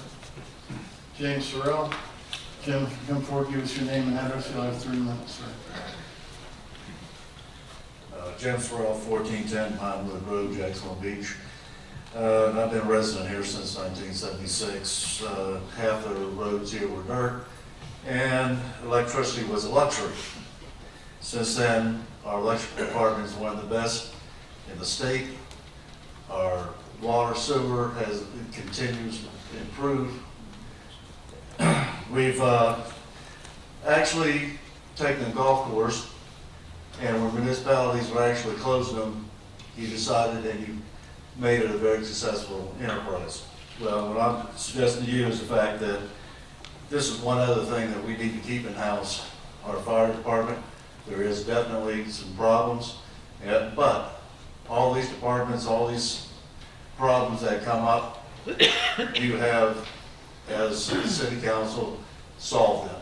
You found a way of doing it. And that's what I'm asking you to do, is to try to solve it in-house first, because once you give up this fire department, you won't be able to afford to bring it back into into the fold again. It'll cost way too much. And bottom line is that those 2-year probation period, let's do the probation in-house. Let's see if you can make a functioning fire department where not only the citizens are getting great services, continued great service, but the fire structure is restructured to whereas everybody can be made whole again and happy. This would be better, because I don't believe you're going to find that in Jacksonville, because I grew up in Jacksonville. I own properties in Jacksonville, and I'm going to tell you, I'm not happy with the services in Jacksonville. And I'm not talking just the fire, I'm talking about the water, the sewer, the sanitary systems. Jacksonville is a monster city. They have monster responsibilities, as you well know, one of the largest cities in the United States. They're spread way too thin to provide the type of services that we get here and we're known to expect. Also, just look at our tax bases. People are moving into this area for these services. And I believe that we can do this better in-house than to farm it out. So I would hope that you try to keep it in-house, fix it, and make everybody whole, and the firefighters and the citizens. Thank you. Thank you, Jim. Ken Marsh, Ken, if you come forward, give us your name and address. Ladies and gentlemen, thank you. Ken Marsh, if you come forward, give us your name and address, we'll give you 3 minutes, sir. Sure. Ken Marsh, 2011 Gale Avenue. Third time up, you know my position, I'm opposed to it. But also, I've heard what the firemen have to say. Certainly, I hope you've heard them. They need help, okay? They need help. They've been telling you for years, they need help. They're stressed, they're underpaid, they're understaffed. But to sell this off to Jacksonville City is the wrong idea. You're taking the extreme. And I think it's page 12 of what the city put together. We can improve the department, come up with $1 million. We have a $164 million budget. We can come up with $1 million and maybe even more to help them out, and we should. This isn't my first rodeo. I think that 3 of you all, I'm going to call the shot. I think 3 of you all are going to oppose this, and I think either 3 or 4 are going to support this. And if it's going to get supported, I think you're going to use the issue of saving. And as Bruce pointed out, this isn't about, this is making it palatable for the citizens and saying this is a savings. This is $1 million out of $164 million. And on page 12, Mike and his staff put together where we can get money to improve the fire department. We should do that. So we know for years that we've been fiscally responsible. So let's not tell the citizens that we need to farm this off to Jacksonville City because of some kind of money-saving issue. We are not in the red, and we're going to be debt-free next year. And I'm going to say it again, to say that we're debt-free in 2020, but we're going to be without our fire department, is just the wrong thing to do. The right thing to do is to help our fire department and to give them a better lifestyle for them and their families.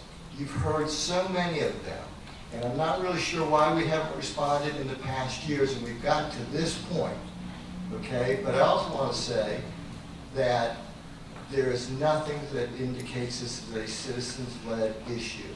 And that's why I know there's going to be 3 people up there, at least 3, that are going to oppose this because they know that as well.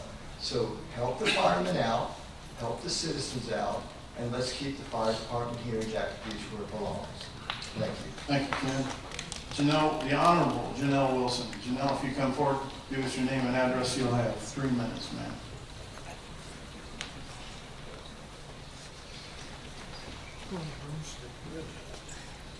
Mayor, Council, Janelle Wilson. I live at 2014 South Oceanfront Drive, Jacksonville Beach, Florida. And as I mentioned before, when this idea was first floated by some of the fire department about merging with Jacksonville, I was determined to keep an open mind about this, get all the facts and then lay it out. But in reading through the agreement, it has become obvious that we would not be getting the same services in Jacksonville that we are here with our own fire department.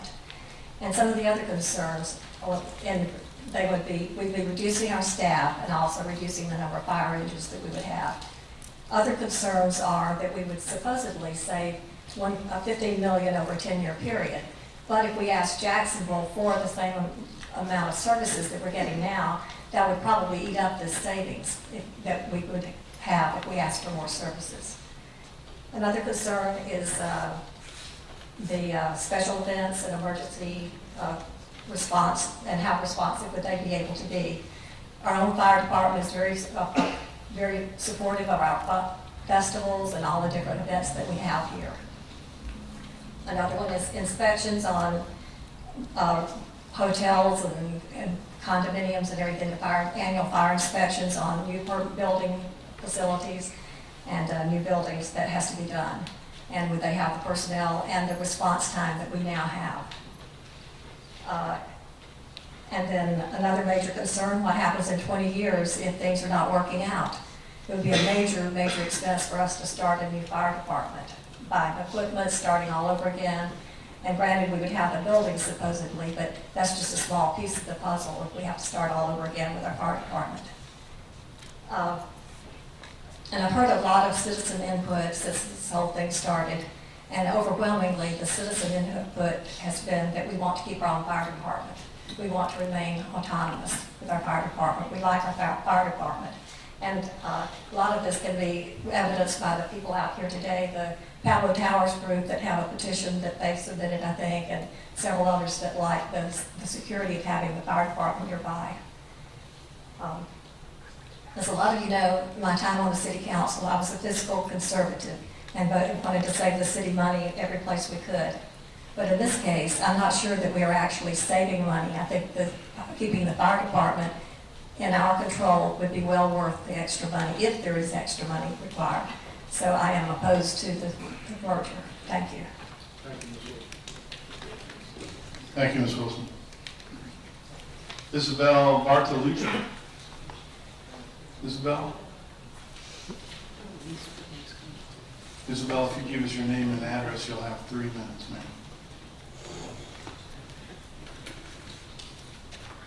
I'm Isabel Bartolucci, and I'm at 115 First Street South. I'm a newbie at the beach. I just moved in here about a year ago. I retired to the beach because it's the place I wanted to be. Well, I moved to the Palo Towers, and it is a community within a community, and it is wonderful. I believe that we need to get our fire department in shape because we depend on it constantly. I work the desk, and I know that I call them 3 or 4 times a week, and they are wonderful, and I am surprised at the way they behave and the way they carry themselves with the load they're carrying. It's amazing. I admire them greatly. I feel like what we need to do is fix the department, give them the vehicles, give them the manpower, support them, let them be proud. They are proud people. The tapestry of this community is made by the fire department and the police officers because they are first responders. We depend on them constantly. So I beg of you, think of that. Think of not the dollar sign, but how we interact with them and how wonderful they are. And it'll be a shame to give it away because first it'll be them and then what else? This community, Palo Towers, is vibrant. They have been involved with everything in the city, and they still are, and they will be. So with us just nagging, we are important to the city. And I wish that you would all really think about that, because we're proud people. Thank you for your time. Thank you, Ms. Bartlett. The Honorable Lee Buck. Lee, if you come forward, give us your name and address, you'll have 3 minutes, sir.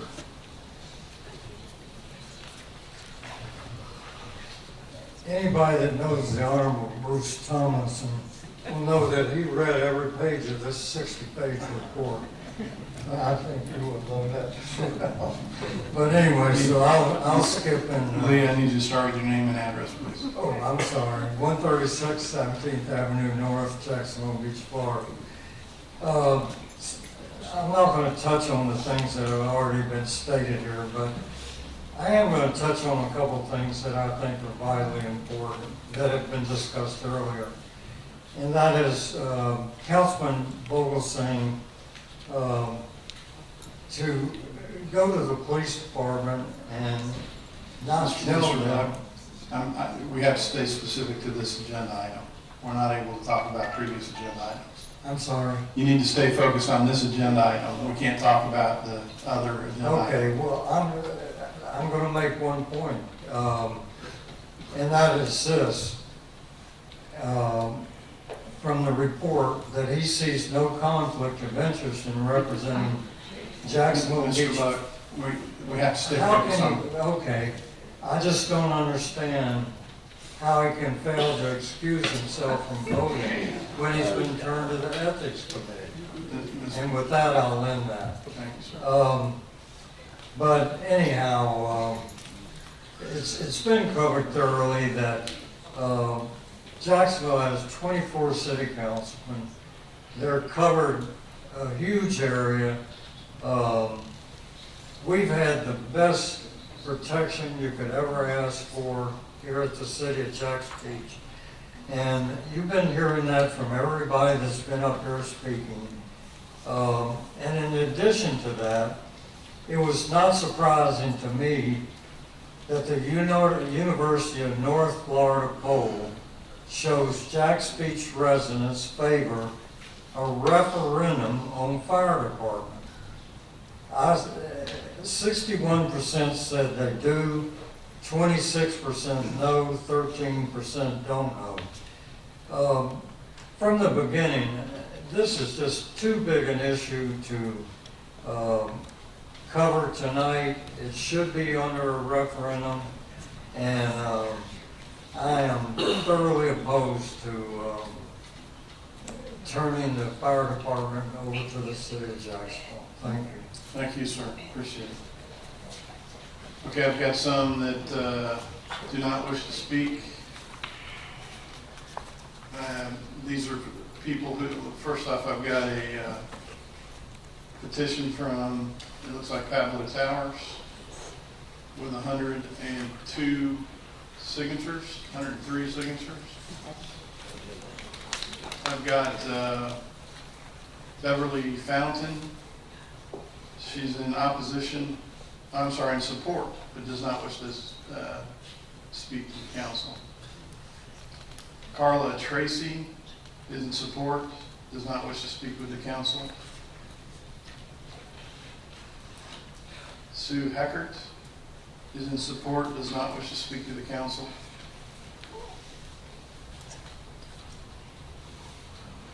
We got Bobby Ann Smith is opposed, does not wish to speak to the council. Bonnie Gullett, opposed, does not wish to speak to the council. Rosalia Romano, opposed, does not wish to speak to the council. Mitt Pendergrass, opposed to the agenda item, does not wish to speak to council. Carmen Garcia, opposed, does not wish to speak to the council. Roberta Woodleaf, opposed, does not wish to speak to the council. Cecilia Burgum, and I apologize if I mispronounced your name, is opposed, does not wish to speak to the council.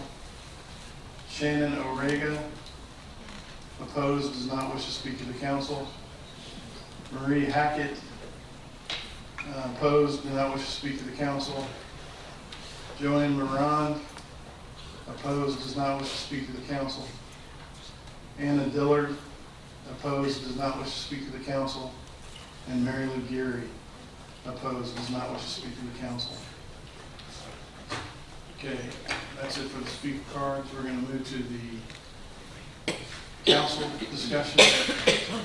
And I'm going to evoke my privilege to speak first tonight, which I tend to do when it's very important.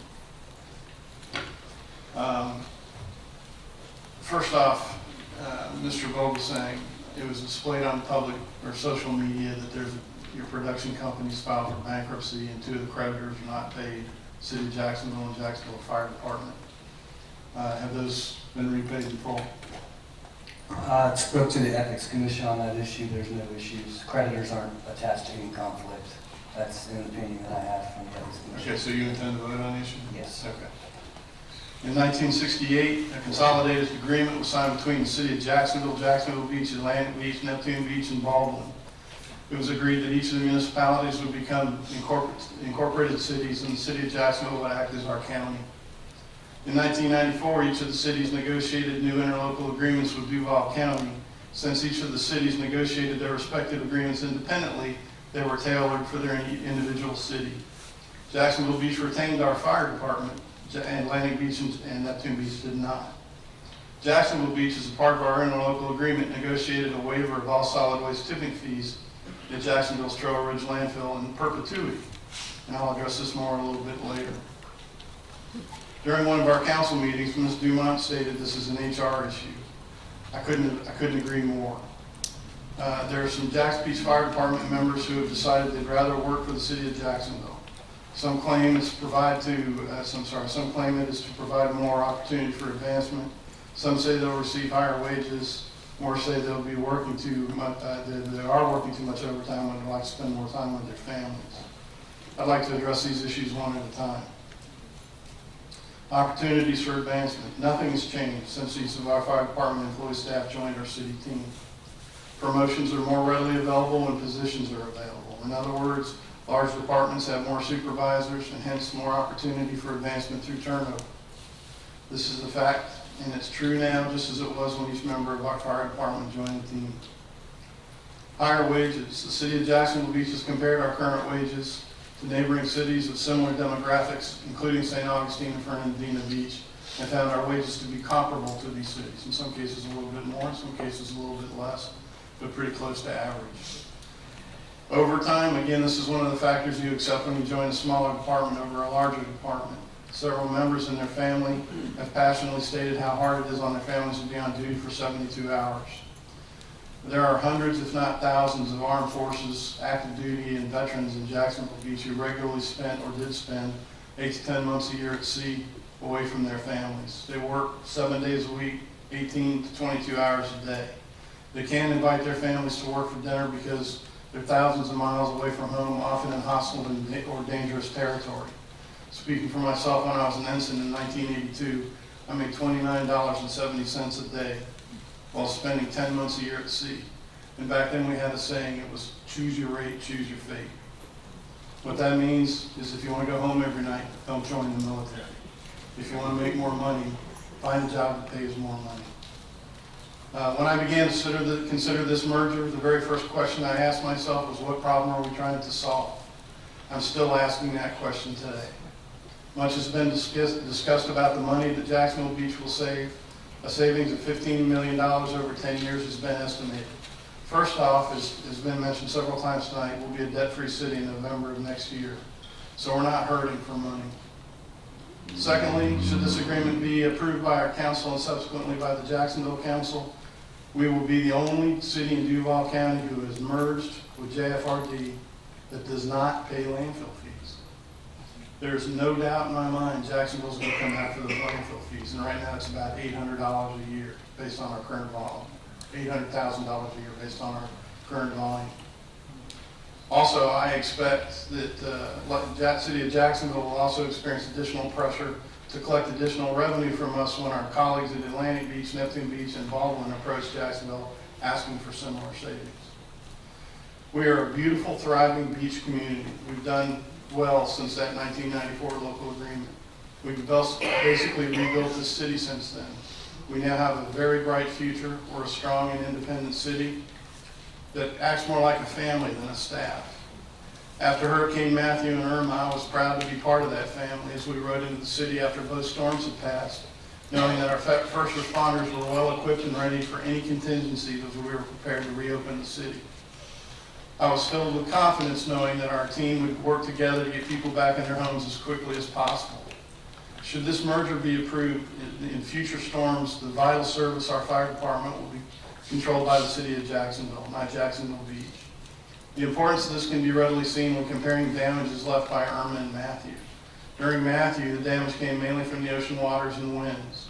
Our dunes were breached and our city was battered by the ocean. During Irma, the damage came mainly from the wind and rain, and most of Duval County received significant flooding. Jacksonville actually got it worse than we did. Had our fire stations been staffed by JFRD instead of our own department, I'm certain that many of our assets would have been deployed across the ditch, and it would have taken a lot longer to get everybody home. I'm not sure I understand.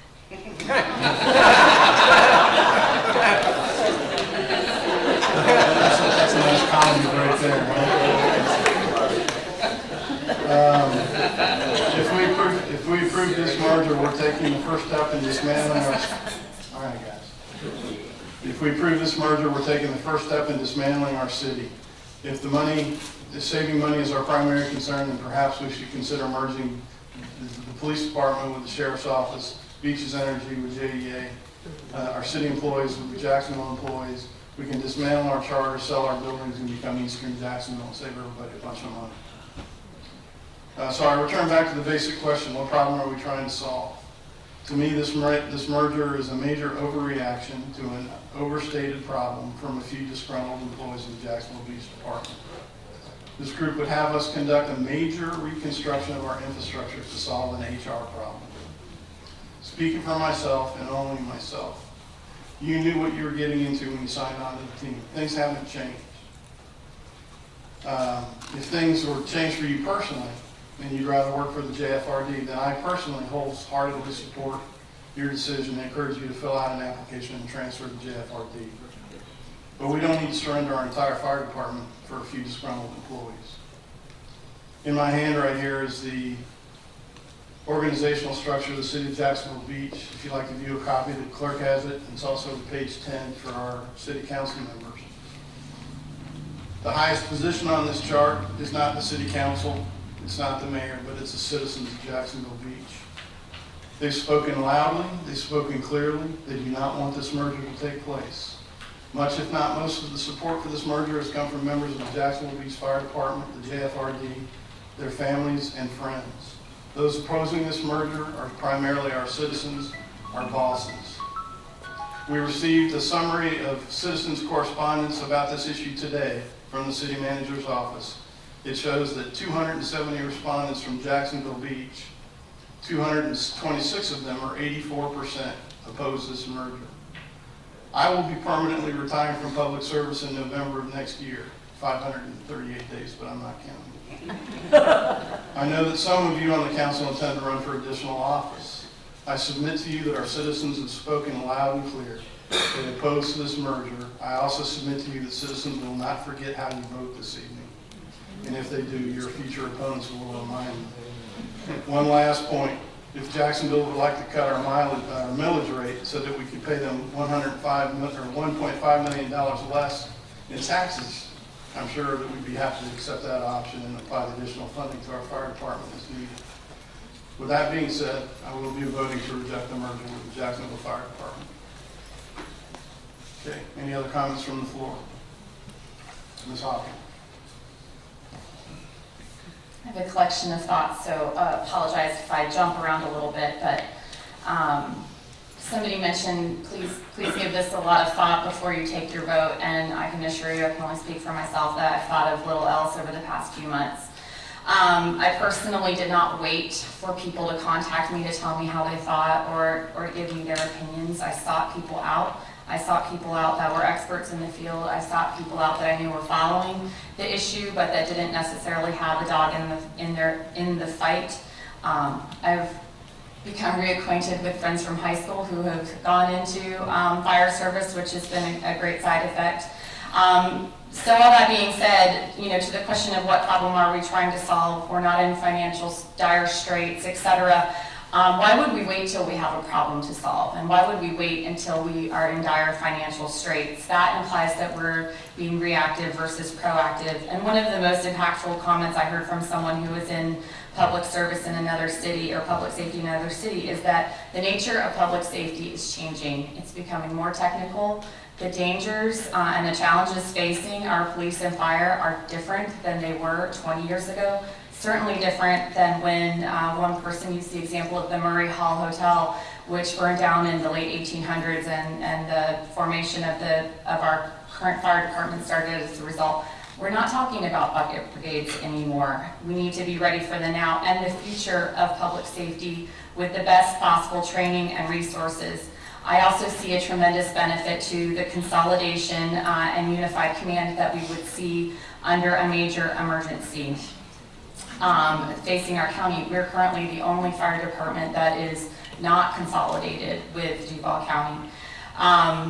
I spoke with key officials in Neptune Beach and Atlantic Beach, and not only were they positive, but they were overwhelmingly positive about their relationship with their fire department, and not just on the hard public safety services, but on some of the soft things that we talked about, such as career day at Neptune Beach Elementary and coming out to the evening events where kids can come and learn about public safety.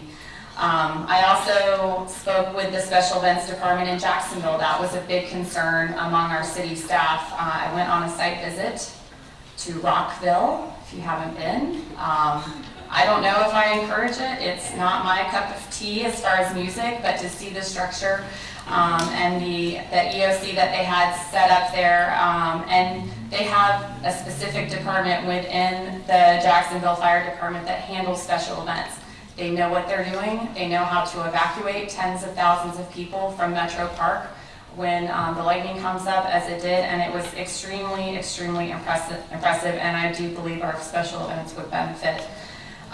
There's been some talk about where the issue came from and why are we even talking about it and who brought it up, and that's an interesting conversation, but the point is it's here now, and it's incumbent upon us to make this decision for our community. And last of all, I hear a lot about community identity and how important it is for a community to have its own fire department and to have our name on the side of that fire truck. If we don't, whether we have a fire department or not, if that's what's crucial in identifying us as a community, then that's an identity problem, not a public safety problem. And I do completely agree that we need to deal with that, but I think at the same time we need to do the best, make the best possible decision that we can make for our community. And please notice that I have not mentioned money at one point during this, my comments here. I will be voting to support the contracting of our fire department.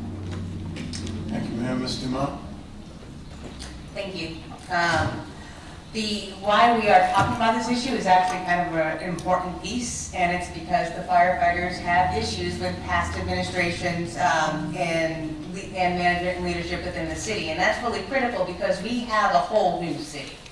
And if we keep the fire department, you also get a new chief.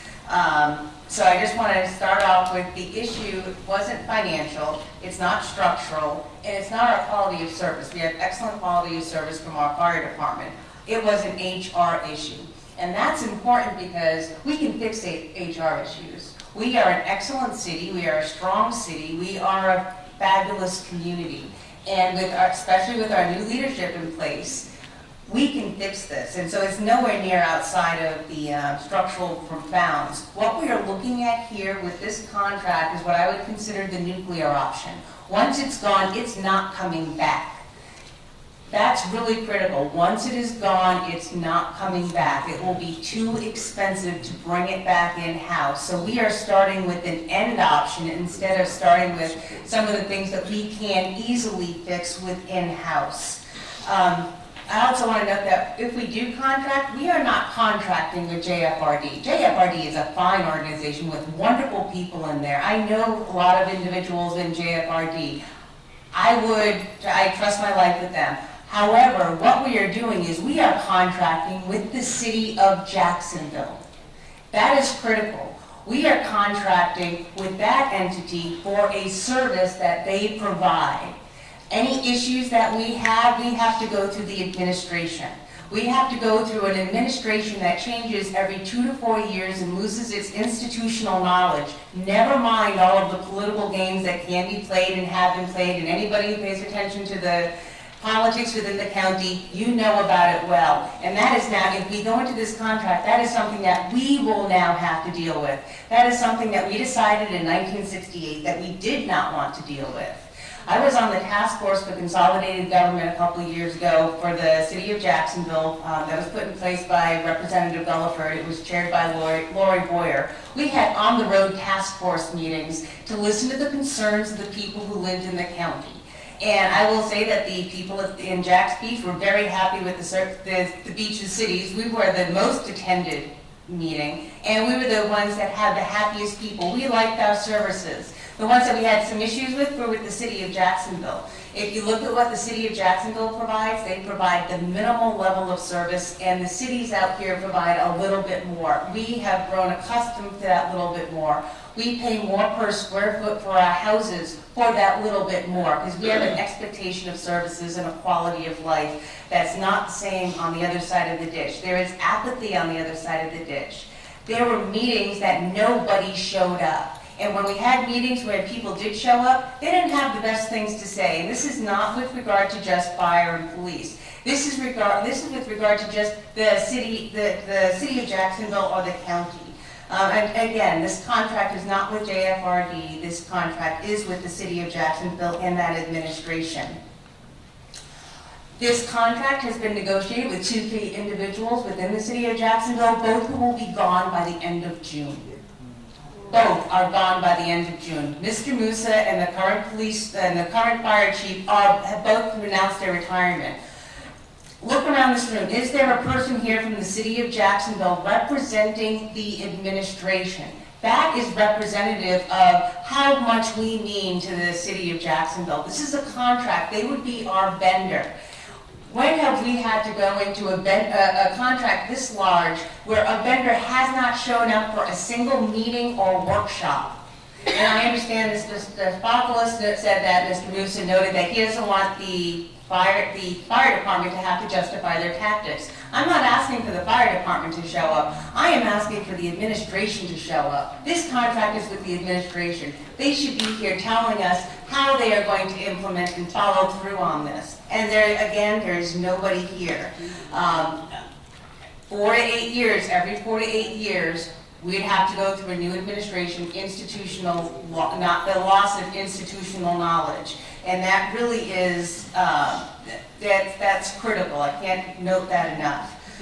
Think about Jacksonville as our vendor, and think about Jacksonville's track record being our vendor.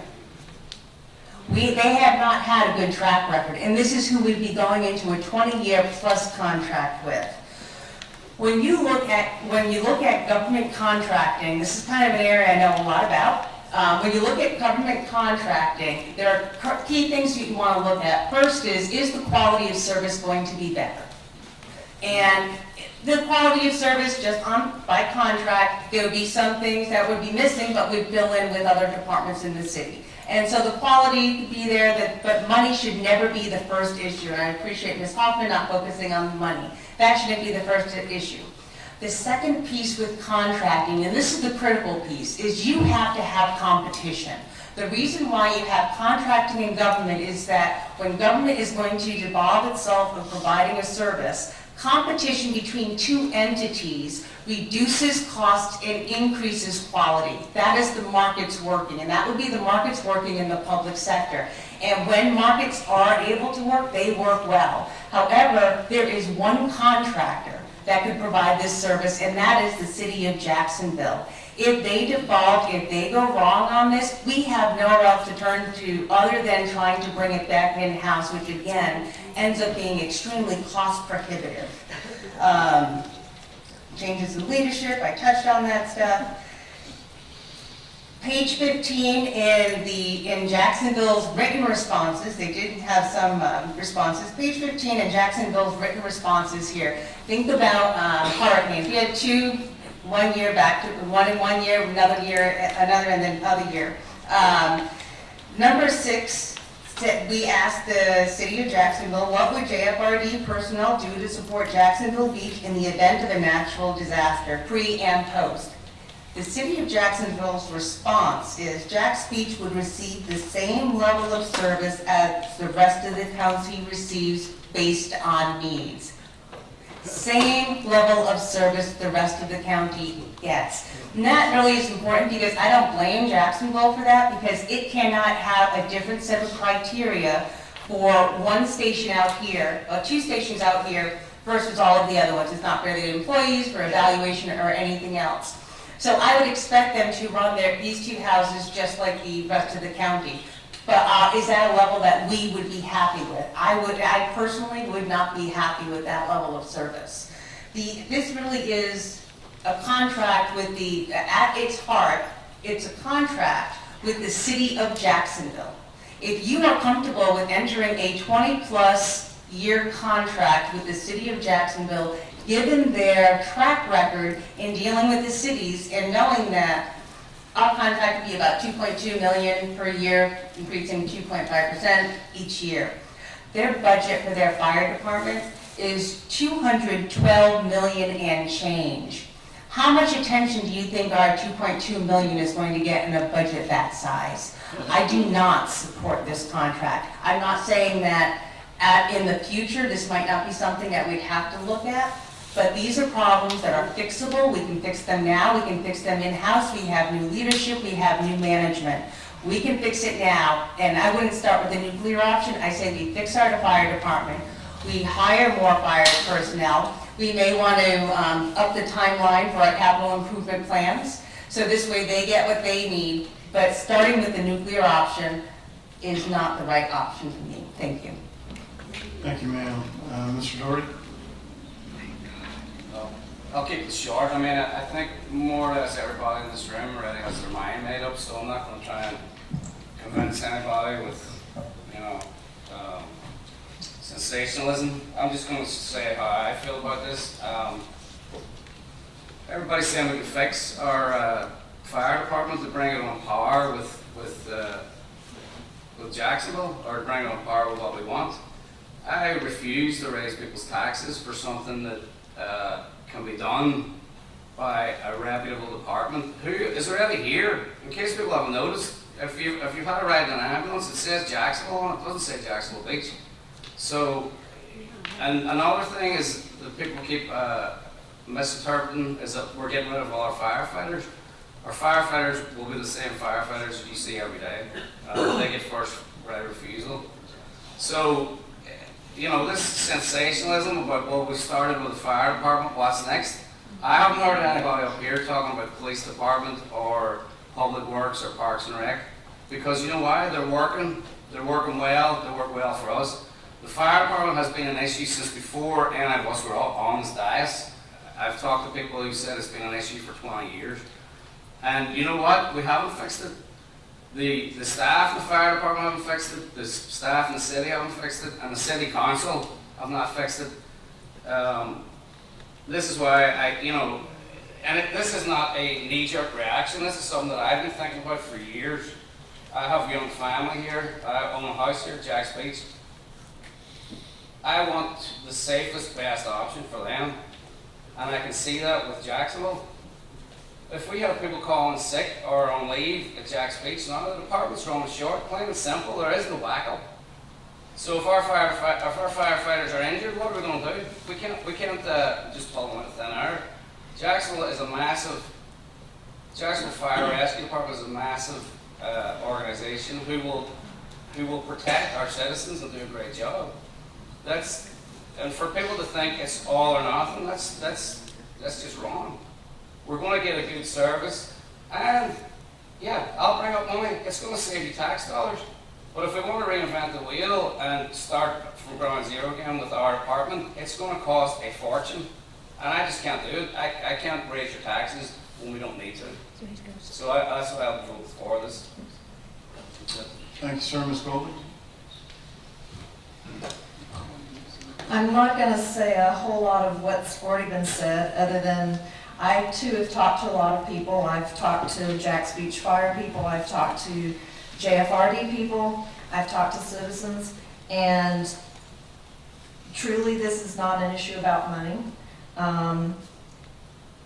And I feel the same concerns that Ms. Dumont has with getting support from the city of Jacksonville, because in our interlocal agreement, the city of Jacksonville is supposed to be providing us animal control. And can somebody tell me where that animal control is? we don't have animal control from the city of Jacksonville. The only thing they do is come and pick up the animals after they've been held at our shelter, and then they take them downtown, but they don't provide us the service that they are contractually supposed to be providing us through the interlocal agreement.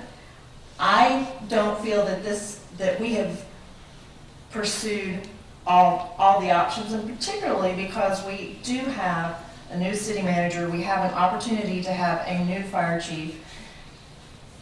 My feeling is that we need to address the issues ourselves before we go to the option of contracting with the city of Jacksonville. We are currently getting a great service from our fire department. So it's not an issue of, hey, you know, we need to fix that.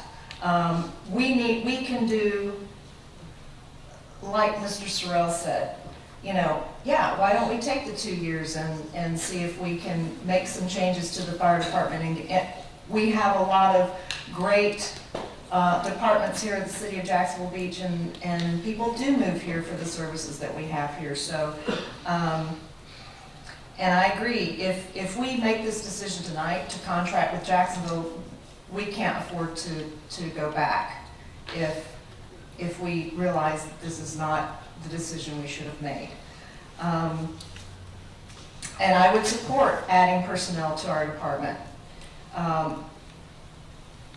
Whatever we need to do to address the issues, but I think we need to address them internally. I don't think that we need to be contracting out to the city of Jacksonville in hopes that we can get as good a service as what we currently get. I urge my city council members, if you haven't made your mind up, to please give our new city manager an opportunity to address this issue, and give a new fire chief an opportunity to address this issue. I don't believe that we need to make this decision to transfer our fire department to Jacksonville at this time, and I will not be supporting it. Thank you. Thank you, Mr. Vogelsang. I won't rehash too much, but the particular issue that is important to me outside of the financial aspects is the quality of life for our department. And everybody talking about the hometown feel, the quality of life for our fire department and operating a small number wears on these individuals. And it's not the amount of money that we would need to spend to bring our department up to where, right now they have one lead slot per shift. That is what they're operating on. So if an individual's out on injury on duty, pregnancy, whatever that may be, that lead slot's filled. So now mandatory overtime for our department. So the significance of the cost of adding that many more firefighters to our department to add leave slots, to have them have a quality of life, I think would require a tax increase. Or a minimum of $1.5 million. And back in 2000, and this was an issue and has been an issue, I think Keith alluded to it, but I'll go ahead and I'll read an answer that I had to 2012 Beaches Watch candidate questions. We filled this out I filled it out prior to being endorsed by anybody, back in 2012 when I ran for office. And the question that was asked was, which provisions of the interlocal agreement would you support changing? And my response to that question was, I would consider changing the interlocal agreement dealing with our fire department. We have spent millions of dollars maintaining our own fire department. If we consolidated, it would save the city at least $500,000. It would also give us more resources to make Jacksonville Beach a safer place while providing tremendous cost savings. So this has been an issue on my mind since I ran for office in 2012. The safety for our firefighters, the safety for our community, the added resources. The issue that I think is up for discussion, and this is in my discussions with countless number of individuals, whether it be Atlantic Beach, Neptune Beach, Jacksonville, is the concern of response times. I think what is up for discussion for us is whether or not we pay for the third apparatus for Jacksonville. For me personally, I think we operate right now 2-man crews for 3 trucks. Jacksonville has offered to do 3 trucks for an increased price. I think that's the discussion that I'm willing to have if anybody else wants to chime in, but that way we're covering our bases. The other option, which was discussed by Keith, is do it as proposed, and then we can add the third one at any other time, which I'll lean on my colleagues for discussion.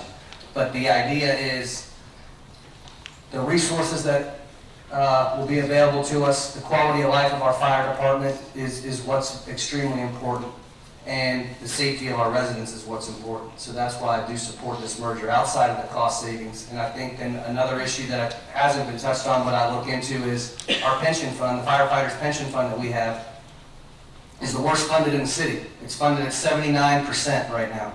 When we were first elected, it was 90% funded in 2014. It's now 79% funded. That debt is paid off. All these costs are factored in. The pension debt is paid off in all of these costs. It's $750,000 contribution. Is paid off within 10 years. So we just have been carrying that debt. We carry that pension debt every year. It doesn't go into the books. We carry that debt. This now takes that pension debt and pays it off. And we're factoring in that cost in the price that's been put out there for everybody to see, which I think it is important. So I will be supporting this tonight. Thank you. Mr. Nichols? Thank you, Mr. Mayor. I'll keep this short. You're correct. This is an HR issue. This has been a 10-year plus HR issue with the city that the city is not fixed. Our firefighters have suffered. It is a public safety issue. For them, their safeties, we do not man our apparatus correctly. We underman them. They get there, and as the first speaker tonight said, I mean, if something goes wrong, we've got a major problem. I'm very disheartened with the contention that this is the beginning of a dismantling of our city. I think that's inappropriate. I don't see that happening. We have a great police department. Everything else is functioning really well, except we've had this ongoing problem with the fire department. I'm a big supporter of our first responders, and they've been undermanned and understaffed for too long. I know we had a long list of what you brought up with the cards that were given, but obviously a lot of people went around and selectively got people to side on one side of this or the other. UNF, they did a random poll recently, and the majority of the people that were polled were for this merger. And I'm doing it. I want to do what's in the best interest of the community. The money, that's not an issue. Like most people have said, we want to do what's right for the public safety and what's right for this community. With that said, I'll be voting in favor of this. Mr. Mott? Just for clarity's sake, I had nothing to do with the poll. It was done in my department, and everybody knows Dr. Binder. Nobody tells Dr. Binder what to do. I did know he was going to do it, but I did not ask him to do it or anything else. Now that said, it was not a random poll. It was done by emails that people put on their voter registration card with the most updated voter registration list, which the lab does have. So it was not a random sampling. Moreover, there was a vast majority of people who wanted to go to referendum versus not. When you look at those who are in favor or opposed to the contracting out, it was within the margin of error, which means that you can't say one way or another. So yeah, the number was higher on those who support versus those who oppose, but there was a lot of them who just didn't know about the issue. But again, it was within the margin of error, meaning that it's kind of tied. It doesn't really know. So that's just the statistics part of that. Okay. I want to reiterate one more time, this is not a contract with the fire department. This is a contract with the city of Jacksonville Beach, and I know how this vote is going to be going down, so you've all already noted it. Again, this is something I am very much in opposition to. And it's not JFRD. JFRD is a fine group of individuals. The city of Jacksonville is who our vendor would be, and they just have a horrible track record when it comes to fulfilling their end of any of the contracts that we have had with them in the past. Ms. Goley? I would just add to what Ms. Dumont said about the poll, and that the sample size was 343 people, which I don't think is a very good representation of our community. Mr. Doherty. I would add, can we just ignore the poll? Numbers don't mean anything now, and they're opinions. Thank you. Mr. Nichols. Back to the other percentages that was spoken to earlier, the poll that UNF did was a much more scientific poll than what we've gotten with the comment cards and other emails. That wasn't a poll. That was just people that had responded to us. Okay. Any other comments or questions from the council? Seeing none, roll call, please.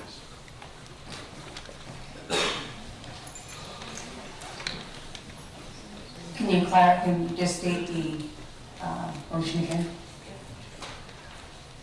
Okay.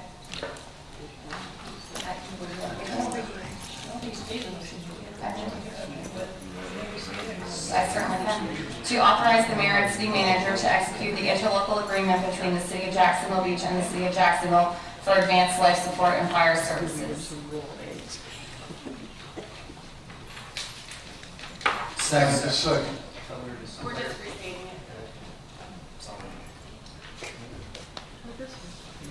Like to be recognized for a motion?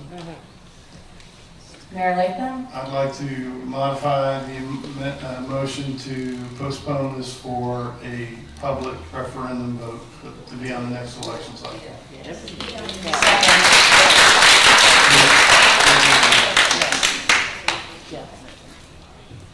Second.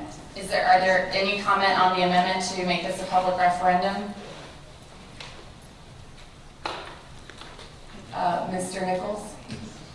I think this is a very, very complex issue, and there's a wide variety of misconceptions and information that is not accurate, maybe on both sides.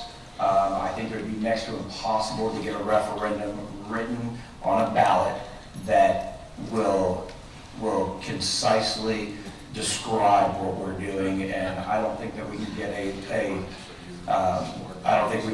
fair vote. And I think that we were all elected in order to be able to make these tough decisions. If we could keep the chatter down while we're discussing this very important city issue, I'd really appreciate it. Ms. Dumont? Thank you. I support putting it to referendum because as it looks how it would be up here, it would be a 4-3 vote, and that is way too close of a margin to make a decision that is this critical for the future of our city. And I also don't agree that the voters of Jacksonville Beach, it's too much for them. I don't agree with that. They were just like with the height referendum and everything else, there will be groups of individuals and nonprofits that form to educate the citizenry as best as they each possibly can. And it would be up to each individual voter then to make the best possible decision he or she can with the information that he or she is given and their own personal preference. So I would support the voter referendum. Ms. Golding? I would just say that we need to give our citizens a little more credit, and certainly they are taxpayers, and we should give the taxpayers the opportunity to tell us what they would like us to do with their dollars. Mayor Latham? I want to reiterate as well that earlier I held up the organizational chart for the city of Jacksonville Beach, and our bosses are out in the audience right now, and our bosses live in all the houses and streets. And it makes only sense that we provide them the opportunity to make the decision at this point on how we move forward. I think Ms. Dumont said it best. This is just way too close to make this a decision here tonight. We ought to put it back to the voters. Any other comments on the, oh, sorry, Mr. Nichols? I forgot what I was going to say. Hold on. A lot going on here. But yeah, I'm a little also disheartened that if you wanted it as a referendum, Mr. Mayor, I think you should have brought it up at the beginning, not after you already knew what the votes were going to be for this issue. Any other discussion on the amendment to put the issue at hand to the referendum of the voters? Roll call? Councilmember Dumont, Yes. Councilmember Golding, Yes. Councilmember Hoffman, No. Councilmember Nichols, No. Councilmember Vogelsang, No. Councilmember Doherty, No. Mayor Latham. Yes. Motion fails. The original motion on the floor is to authorize the mayor and city manager to execute the interlocal agreement between the city of Jacksonville Beach and the city of Jacksonville for advanced life support and fire services. Are there any other comments on this issue? Roll call vote. Councilmember Golding, No. Councilmember Hoffman, Yes. Councilmember Nichols, Yes. Councilmember Vogelsang, Yes. Councilmember Doherty, Yes. Councilmember Dumont, No. Mayor Latham. No. Motion carries. This meeting's adjourned. Have a good night.